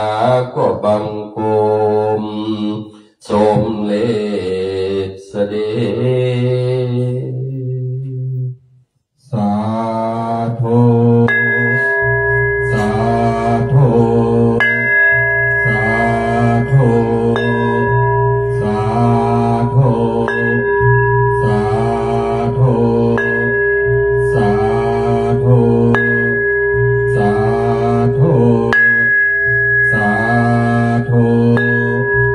สาธุ 79 บาทพระคาถามหาเวสสันดรชาดกการทวนห้าการชูชกชะตาคนเกิดปีมะโรงงูใหญ่เมตตาธรรมของท่านอาจารย์พระอธิการดนัยนันทธรรมิโกเจ้าวาดวัดม่อนหรือวัดสวนคีรีมงคลตำบลเจิงดอยลวงเหนือตำบลลวงเหนืออำเภอดอยสะเก็ดจังหวัดเชียงใหม่ได้เมตตาเทศนาธรรมจบไปซึ่งพระธรรมเทศนากันนี้ได้รับเป็นเจ้าภาพเจ้าสถาเก้าโดยเมตตาธรรมของท่านอาจารย์พระครูธรรมธรวัชรินทร์เตชะธรรมโมผู้ช่วยเจ้าวาดวัดพระธาตุเจ้าดอยสุเทพได้เมตตารับเป็นเจ้าภาพเก้าเจ้าสถาคณะสถาร่วมประกอบไปด้วยนางสาวอัญชลีกลิ่นรอดแม่ชมัยพรพานุสิทธิ์คุณพ่อสมัครเหล่าสถิตวงศ์คุณแม่ทรงศรีเหล่าสถิตวงศ์และครอบครัวตลอดจนถึงรับเป็นเจ้าภาพในตัวข้าพเจ้าพระนามสมพงษ์บุญทองซึ่งเป็นมคทายกและเกิดชะตาปีเกิดปีมะโรงงูใหญ่รับเป็นเจ้าภาพร่วมพระธรรมเทศนาการนี้ต่อไปจะได้น้อมนำประเคนถวายบูชาการเทศการธรรมซึ่งทุกค่ำคืนนั้นจะมีคณะศิษย์วัดทุกแผนกแบ่งกันมาค่ำคืนละแผนกค่ำคืนนี้รับเป็นเจ้าภาพโดยศิษย์วัดแผนกพระวิหารนะครับซึ่งในแต่ละค่ำคืนนั้นเมตตาธรรมของพระเดชพระคุณหลวงพ่อจักน้อมถวายบูชาการเทศการธรรมซึ่งประกอบไปด้วย1ชุดปัจจัยดอกไม้ธูปเทียน2ชุดผ้าไตรจีวร3ชุดผ้าห่มนวม4ชุดกระเป๋าและ5วัตถุเครื่องกัปปิยพันธ์น้อมถวายบูชาการเทศการธรรมทุกค่ำคืนก่อนที่เขาจะถวายบูชาการเทศการธรรมมณฑลพิธีอันศักดิ์สิทธิ์นี้พระเดชพระคุณหลวงพ่อพระธรรมเสนาบดีได้อัญเชิญรูปหล่อฮอร์โมนของครูบาเจ้าศรีวิจัยนักบุญแห่งล้านนาไทยประดิษฐานเป็นมังคละเป็นมงคลขอได้รับเกียรติจาก3คนในนามของศิษย์วัดแผนกพระวิหารนะครับได้น้อมประเคนถวายบูชาคุณศีลบูชาคุณธรรมของครูบาเจ้าศรีวิจัยนักบุญแห่งล้านนาไทยศิษย์วัดแผนกพระวิหาร3คนเลยทั้ง3นะครับได้น้อมถวายนะครับนายสุยางบำรุงพารา2นายพระไทยชัยวงศ์3นายอเนกมิตรสาธิต3คนในนามของศิษย์วัดแผนกพระวิหารทั้ง3เลยนะครับยกสุดและแบบ3 ครั้งให้อยู่ที่เก่าหันหน้าครับ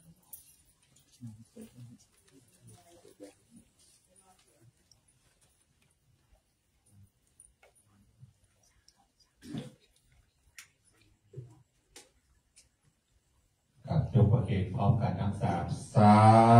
ธุสาธุสาธุ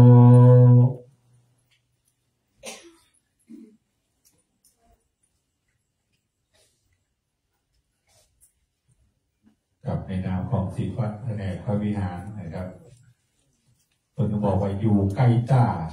บ่มีน้ำกินก็ไม่ได้นะครับวันนี้อยู่ข้างบนแล้วอยู่ใกล้ต้าต้องมีน้ำกินนะครับต้องจ้างจำศีลกินทานนะครับถวายบูชาการเทศการธรรมชุดแรกนะครับขอกราบไหว้สารเมตตาธรรมของท่านอาจารย์พระครูธรรมธรวัชรินทร์เตชะธรรมโมผู้ช่วยเจ้าอาวาสวัดพระธาตุเจ้าดอยสุเทพได้เมตตาอธิษฐานจิตน้อมถวายบูชาการเทศการธรรมเป็นมังคละเป็นมงคลโดยกราบไหว้สาครับผมสาธุสาธุสาธุกับชุดที่2นะครับเจ้าภาพร่วมนะครับน้อมถวายชุดผ้าไตรจีวรนางสาวอัญชลีกลิ่นรอดนะครับอัญชลีกลิ่นรอดนะครับมาพร้อมกับคุณแม่ก็ได้มาว่าคุณแม่บัวทองกลิ่นรอดมาเลยนะครับมาพร้อมคุณแม่ทั้งคุณแม่ทั้งคุณลูกนะครับ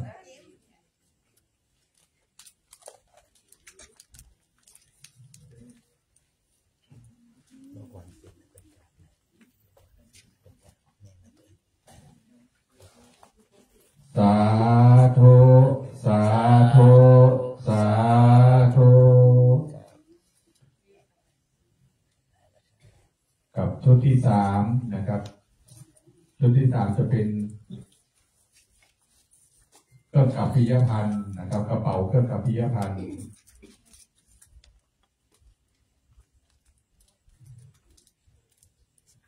รับเกียรติจากคุณพ่อสมัครเราสถิรวงศ์นะครับ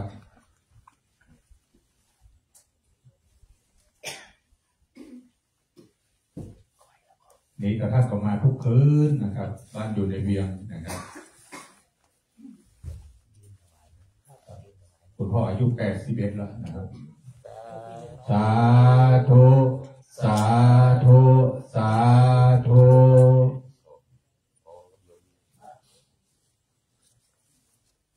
ยศที่สี่นะครับคุณแม่ทรงศรีเหล่าสถิรวงศ์นะครับกับน้อมถวายผ้าห่มนวมนะครับ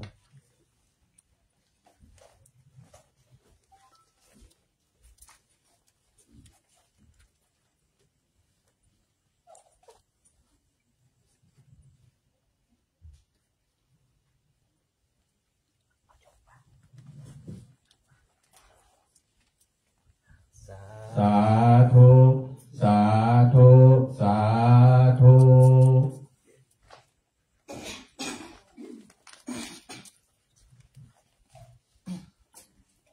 ครับชุดที่ห้านะครับชุดที่ห้าขอเรียนเชิญนายสมพงษ์พุทธทองนะครับมรรคนายกวัดพระธาตุดอยสุเทพวันนี้เป็นวันปีเกิดนะครับของพระนายสมพงษ์พุทธทองครับผมถวายกันเทศกับเทศสมทบพรพิเศษนี่อาจารย์ครับผม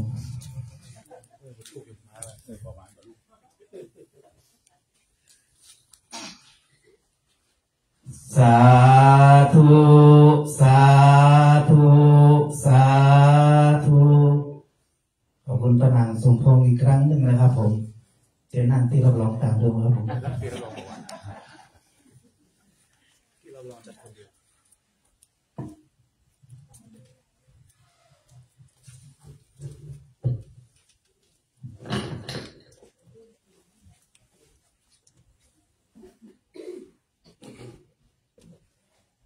วันนี้ทุกท่านได้ประเคนปัจจัยไทยธรรมกันน้ำกันทำเป็นที่เรียบร้อยก็อนุโมทนาทุกท่านทุกคนที่ได้ร่วมเป็นเจ้าภาพกันน้ำกันทำเนื้อมหาจารย์เวสสันดรกันที่ห้าชื่อว่ากันชูชกมีคาถา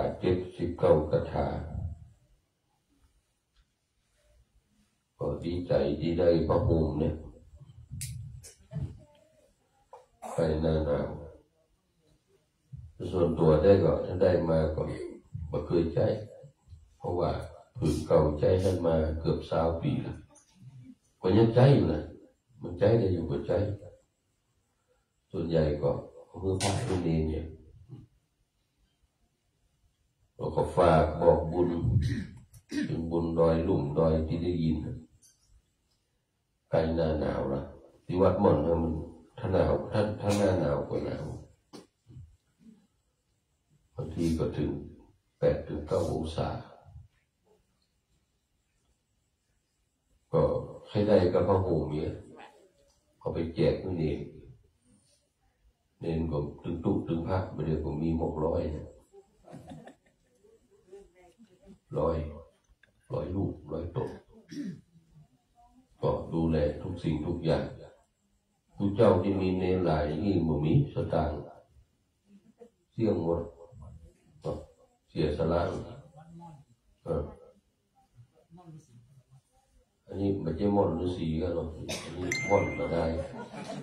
ม่อนฤาษีโยมเพื่อนเลยรออันนี้ว่าม่อนชื่อแต่เป็นชื่อม่อนแห่ดอยม่อนนี่มันเป็นมหินเพราะม่อนแห่หลวงพ่อวัดบุปาสมัยก่อนเปิดไปขึ้นไปสร้าง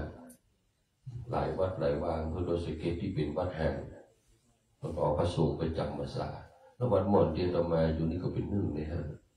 วัดศรัทธาก็มีแค่4 หลังคาก็เลี้ยงดูแลกันไปส่งไปโรงเรียนครูวัดค เนี่ยคิดว่าที่มันจำเป็นในมือจะเป็นผ้าห่มเนี่ยบางทีเขาก็อู้ไปแล้วพวกเขาเอามาตานนะมันก็ดีแต่มันบางเวลาเพิ่มมาตานเขาไปดูเนี่ยหมกผ้ามันบางหมกผ้าตุ้มนะแล้วก็มันก็ใหญ่อยู่แต่มันบางนะมันหนาวผมไม่ใช่ว่าเขาเคยคิดโลกก็ได้อันดีกว่าไปใจแต่โดยอู้ตามความจำเป็นที่มันมีอยู่อย่างนั้นถ้าไปมีปุญญาบารมีก็เอาไปกินไปตามคนเดียวเถอะนะเราก็มีที่บอกไปนะถึงบนดอยลุ่มดอยเนี่ยต่อไปก็ตั้งอกตั้งใจรับพรเป็นลำดับต่อไปยะถาวาลิวะหาปูราปาริปูเรนติสากัลังเอวาเมวะอิโตทินังเปตานังอุปกัปปติอิจิตังปฏิตังทุมังคิปะเมวะสมิงสันตุตเปปูเรนตุสังกปาจันโทปนารโสยะถามณิโจติระโสยะถาอายุวัฏโกธนาวัฏโกสิริวัฏโกยัสวัฏโกภลวัฏโกวันวัฏโกสุขวัฏโกโหนตุสัพพตาทุกขโลกาพยาเวลาสุขสันตุจุปัฏฐวาอเนกาอันตรยาปิวินัสสตุอาเสสัตโต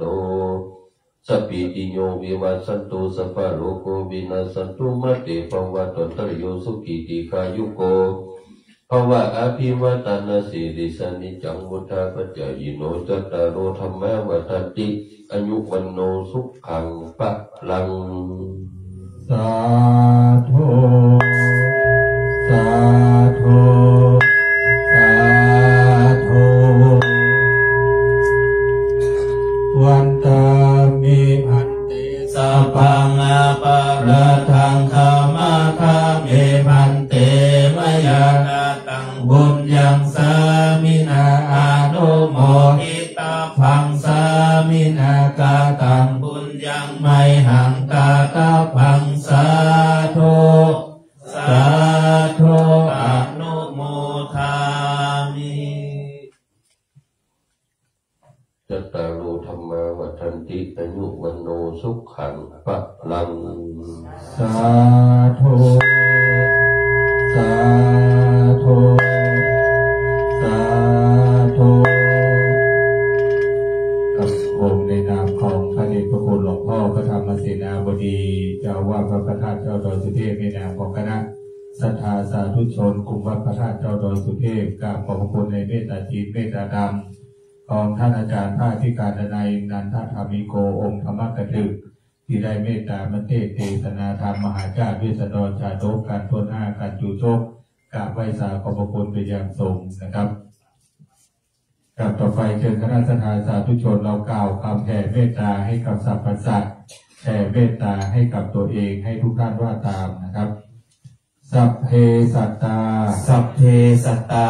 สัตว์ทั้งหลายสัตว์ทั้งหลายที่เป็นเพื่อนทุกข์ที่เป็นเพื่อนทุกข์เกิดแก่เจ็บตายเกิดแก่เจ็บตายด้วยกันทั้งหมดทั้งสิ้นด้วยกันทั้งหมดทั้งสิ้นเวลาหนตุเวลาหนตุจงเป็นสุขเป็นสุขเถิดจงเป็นสุขเป็นสุขเถิดอย่าได้มีเวรอย่าได้มีเวรซึ่งกันและกันเลยซึ่งกันและกันเลยอัพยาปัชชาหนตุอัพยาปชาโหนตุจงเป็นสุขเป็นสุขเถิดจงเป็นสุขเป็นสุขเถิดอย่าได้พยาบาทเบียดเบียนอย่าได้พยาบาทเบียดเบียนซึ่งกันและกันเลยซึ่งกันและกันเลยอนีคาโหนตุอนีคาโหนตุจงเป็นสุขเป็นสุขเถิดจงเป็นสุขเป็นสุขเถิดอย่าได้มีความทุกข์กายอย่าได้มีความทุกข์กายทุกข์ใจเลยทุกข์ใจเลยสุขีอัตตานังสุขีอัตตานังปริหารันตุปริหารันตุจงมีความสุขกายจงมีความสุขกายสุขใจ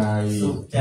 รักษาตนรักษาตนให้พ้นจากทุกภัยให้พ้นจากทุกภัยหมดทั้งสิ้นเถิดทั้งหมดทั้งสิ้นเถิดอาหังสุขิโตโหมิอาหังสุขิโตโหมินิทุโขโหมินิทุโขโหมิอเวโรโหมิอเวโรโหมิอโรโคโหมิอโรโคโหมิสุ สุขีอัตตานังสุขีอัตตานั ป ง ริหารามิ ปริหารามิ ขอให้ตัวของเราเอง ขอให้ตัวของเราเอง จงมีความสุข จงมีความสุข ปราศจากทุกข์ ปราศจากทุกข์ ไม่มีภัย ไม่มีภัย ไม่มีเวร ไม่มีเวร ไม่มีโรค ไม่มีโร อยู่ ค เป็นสุข อยู่เป็นสุข ทุกเมื่อเธอ ทุกเมื่อเธอ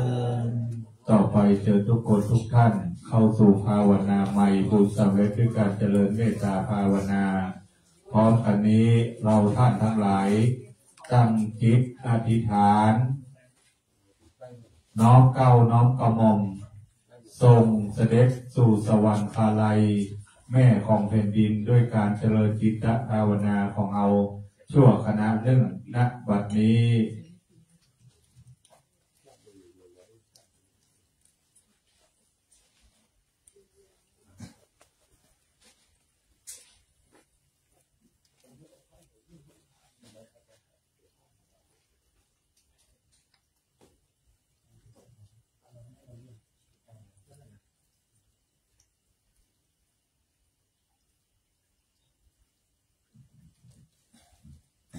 กับขอคนแสดงเมตตาสภาพเมืองเหนือและนาพร้อมกันนะครับอิตังตานาตัมมังนิพพานาปัจจายโยโหตุโนนิจจังอิตังศีลกัมมังนิพพานาปัจจายโยโหตุโนนิจจังอิตังภาวนาตัมมังนิพพานาปัจจายโยโหตุโนนิจจั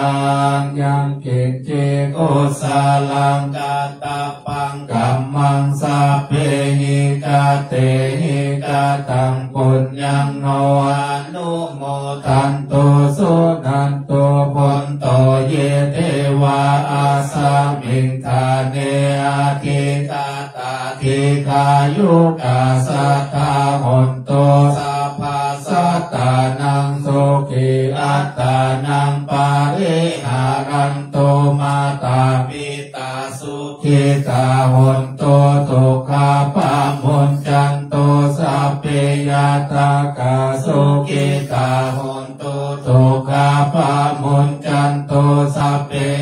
ยตากาสุขิตาหนตุทุกขาปะมุญจันตุสัพเพปิสาสัพเพยัคขาสัพเพเปตาสุขิตาหนตุทุกขาปะมุญจันตุสัพเพนาคาตาสุขิตาหนตุทุกขาปะมุญจันตุสัพเพเทวาสุขิตาหนตุทุกขาปะมุญจันตุสัพพะสัมปาทินังสามิจันตุโว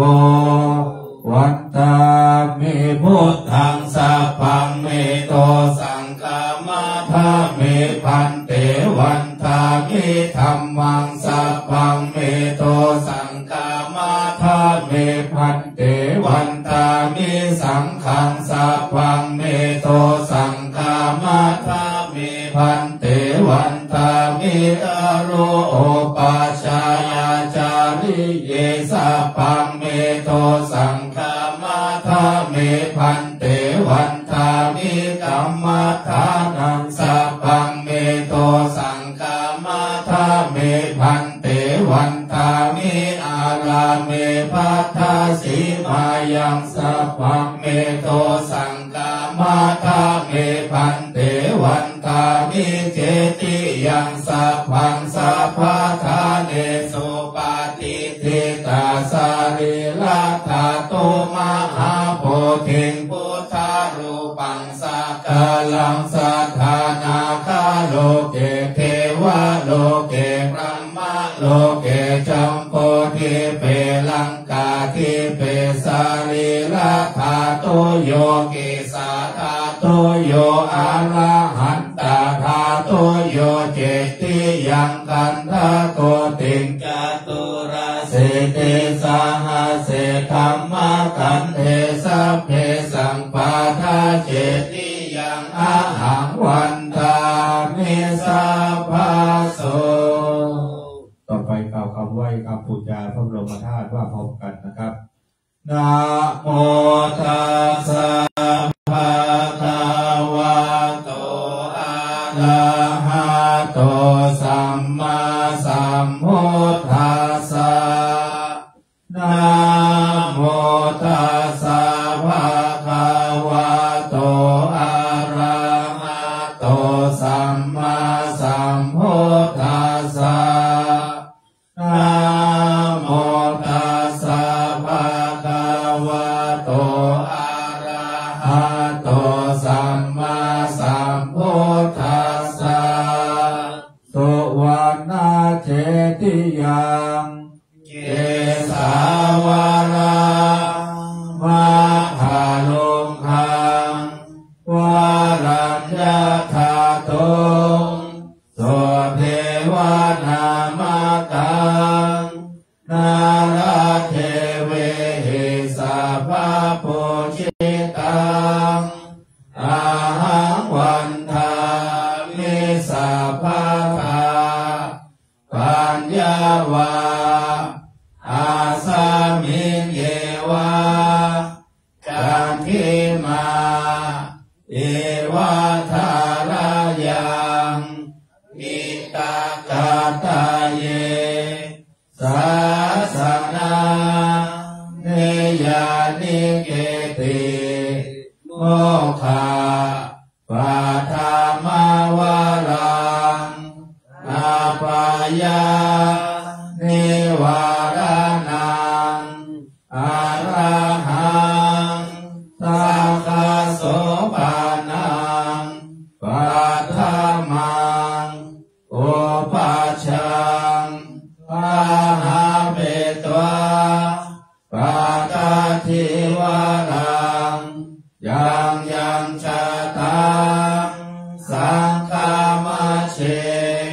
พุทธาสวากราบหนึ่งกราบสองกราบสามเพียรได้อยู่เนาะกับต่อไปเมตตาธรรมของพระเดชพระคุณหลวงพ่อพระธรรมเสนาบดีนะครับหลวงพ่อจะเมตตานำคณะสงฆ์คณะศรัทธาคณะท่านเจ้าภาพเยาวชนวัดดอยสุเทพทำการประทับศีลเวียนเทียนรอบองค์พระบรมธาตุเจ้าดอยสุเทพเป็นวาระ3 รอบคณะศรัทธาสาธุชนร่วมประทับศีลเวียนเทียนตลอดจนถึงคณะศรัทธาสาธุชนที่ชมอยู่ทางรายการทางสื่อออนไลน์ของวัดนะครับต่อไปนี้ประทับศีลเวียนเทียนรอบกันเนอร์อยู่บ้านกับส่วนอิติปิโสได้นะครับ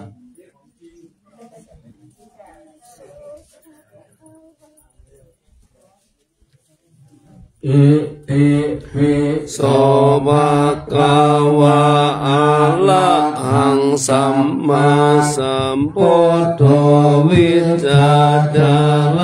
ณะสัมปันโนข้าโตโลกาวิโตอาโนทารปุริสธรรมสารติสัตตาเทวามนุสสานังพุทโธภค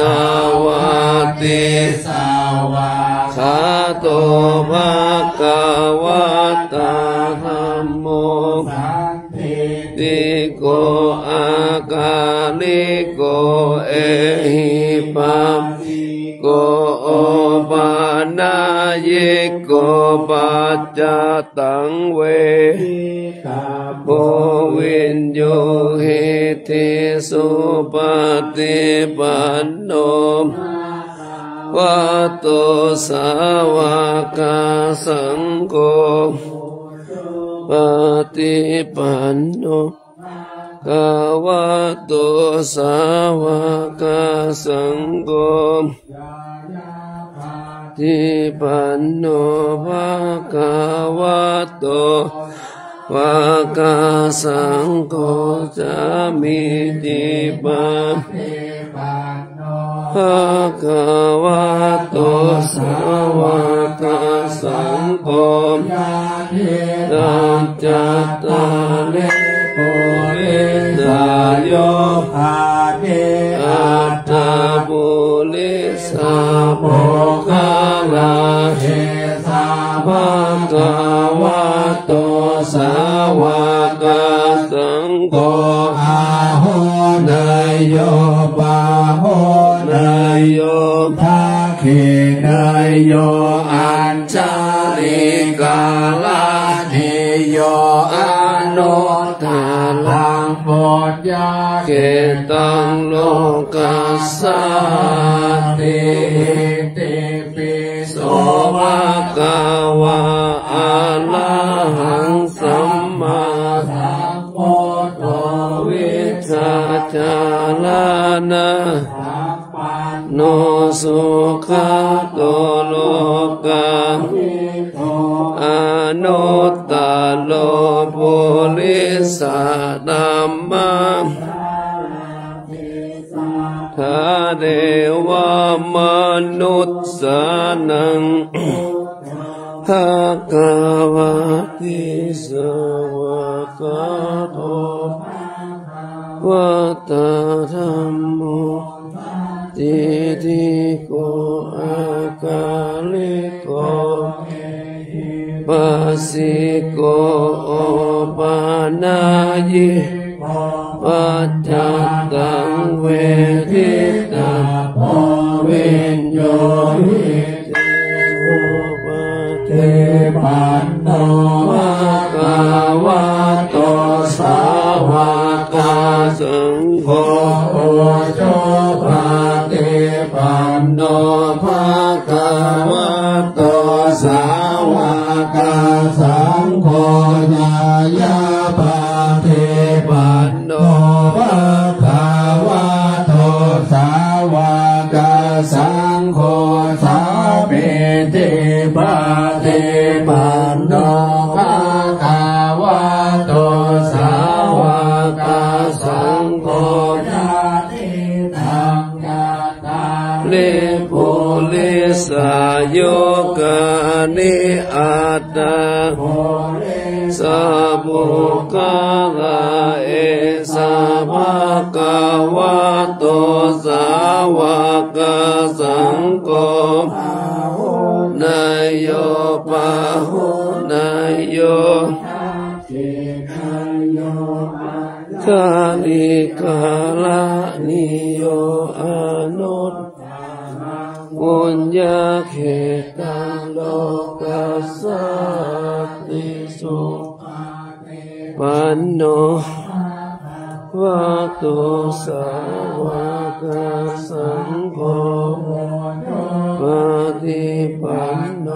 ภะคะวะโตสาวกสังโฆปฏิปันโนภะคะวะโตสาวกสังโฆติปฏิปันโนภะคะวะโตสาวกสังโฆญาติทังจัตตาลิปุริสโยกานิอัตตาปุริสบุคลาเอสะภะคะวะโตสาวกสังโฆนายโยภาโวนายโยทักเขนายโยอัญชาลิกาลาเฮโยอนุตตลังปุญญาเขตังโลกัสสะ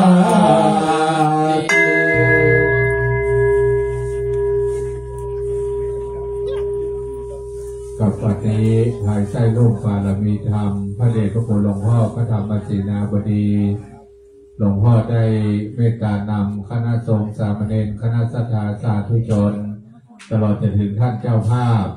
ได้ทำการประทักษิณเวียนเทียนรอบองค์พระบรมธาตุเจ้าดอยสุเทพ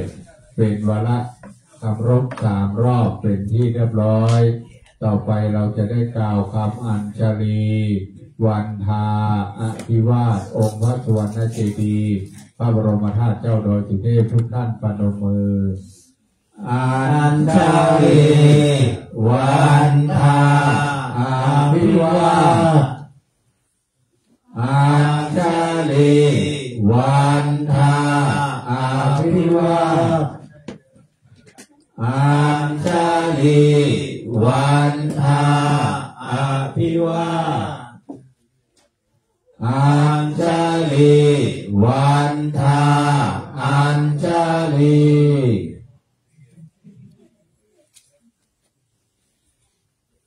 ก็ขอกราบไหว้สาในเมตตาธรรมพระเดชพระคุณหลวงพ่อได้เมตตานั่งที่อาสนะให้คณะสงฆ์สามเณรคณะศรัทธาสาธุชนท่านเจ้าภาพเยาวชนได้กล่าววันทาน้อยในคุณศีลคุณธรรมคุณกรรมฐานของพระเดชพระคุณหลวงพ่อวัดธรรมเสนาบดีด้วยความเคารพยิ่งนะครับทุกท่านน้อมกายลงเล็กน้อยวันทามิพันเตสัพพังอาปาราทังคามาทาเมพันเตมายาตาตังบุญยังสามินาอาโนโมเทตาพังสามินาคาตังบุญยังไม่หังกาตาพังสาธุสาธุอะนุโมทามินี้เป็นการช่วงที่5ผ่านไปเรียบร้อยแล้วญาติโยมศรัทธาสาธุชนได้ร่วมบุญร่วมกุศลกันมาเป็นลำดับลำดาบุญธรรมบุญชูปกปักรักษาคุ้มครองสุขกายสุขใจเป็นคิดสิ่งใดสนใจปรารถนาบุญธรรมบุญชูผู้ที่จำเริญขึ้นไปจะได้จัตตาโลธรรมาวัฏันติอายุวันโนสุขังภะลังสาธุ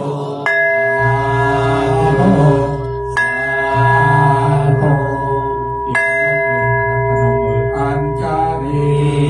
วันทาอาภิวาอัญชลีวันทาอาภิวาอัญชลีวันทาอาภิวาอัญชลีวันทาอัญชลี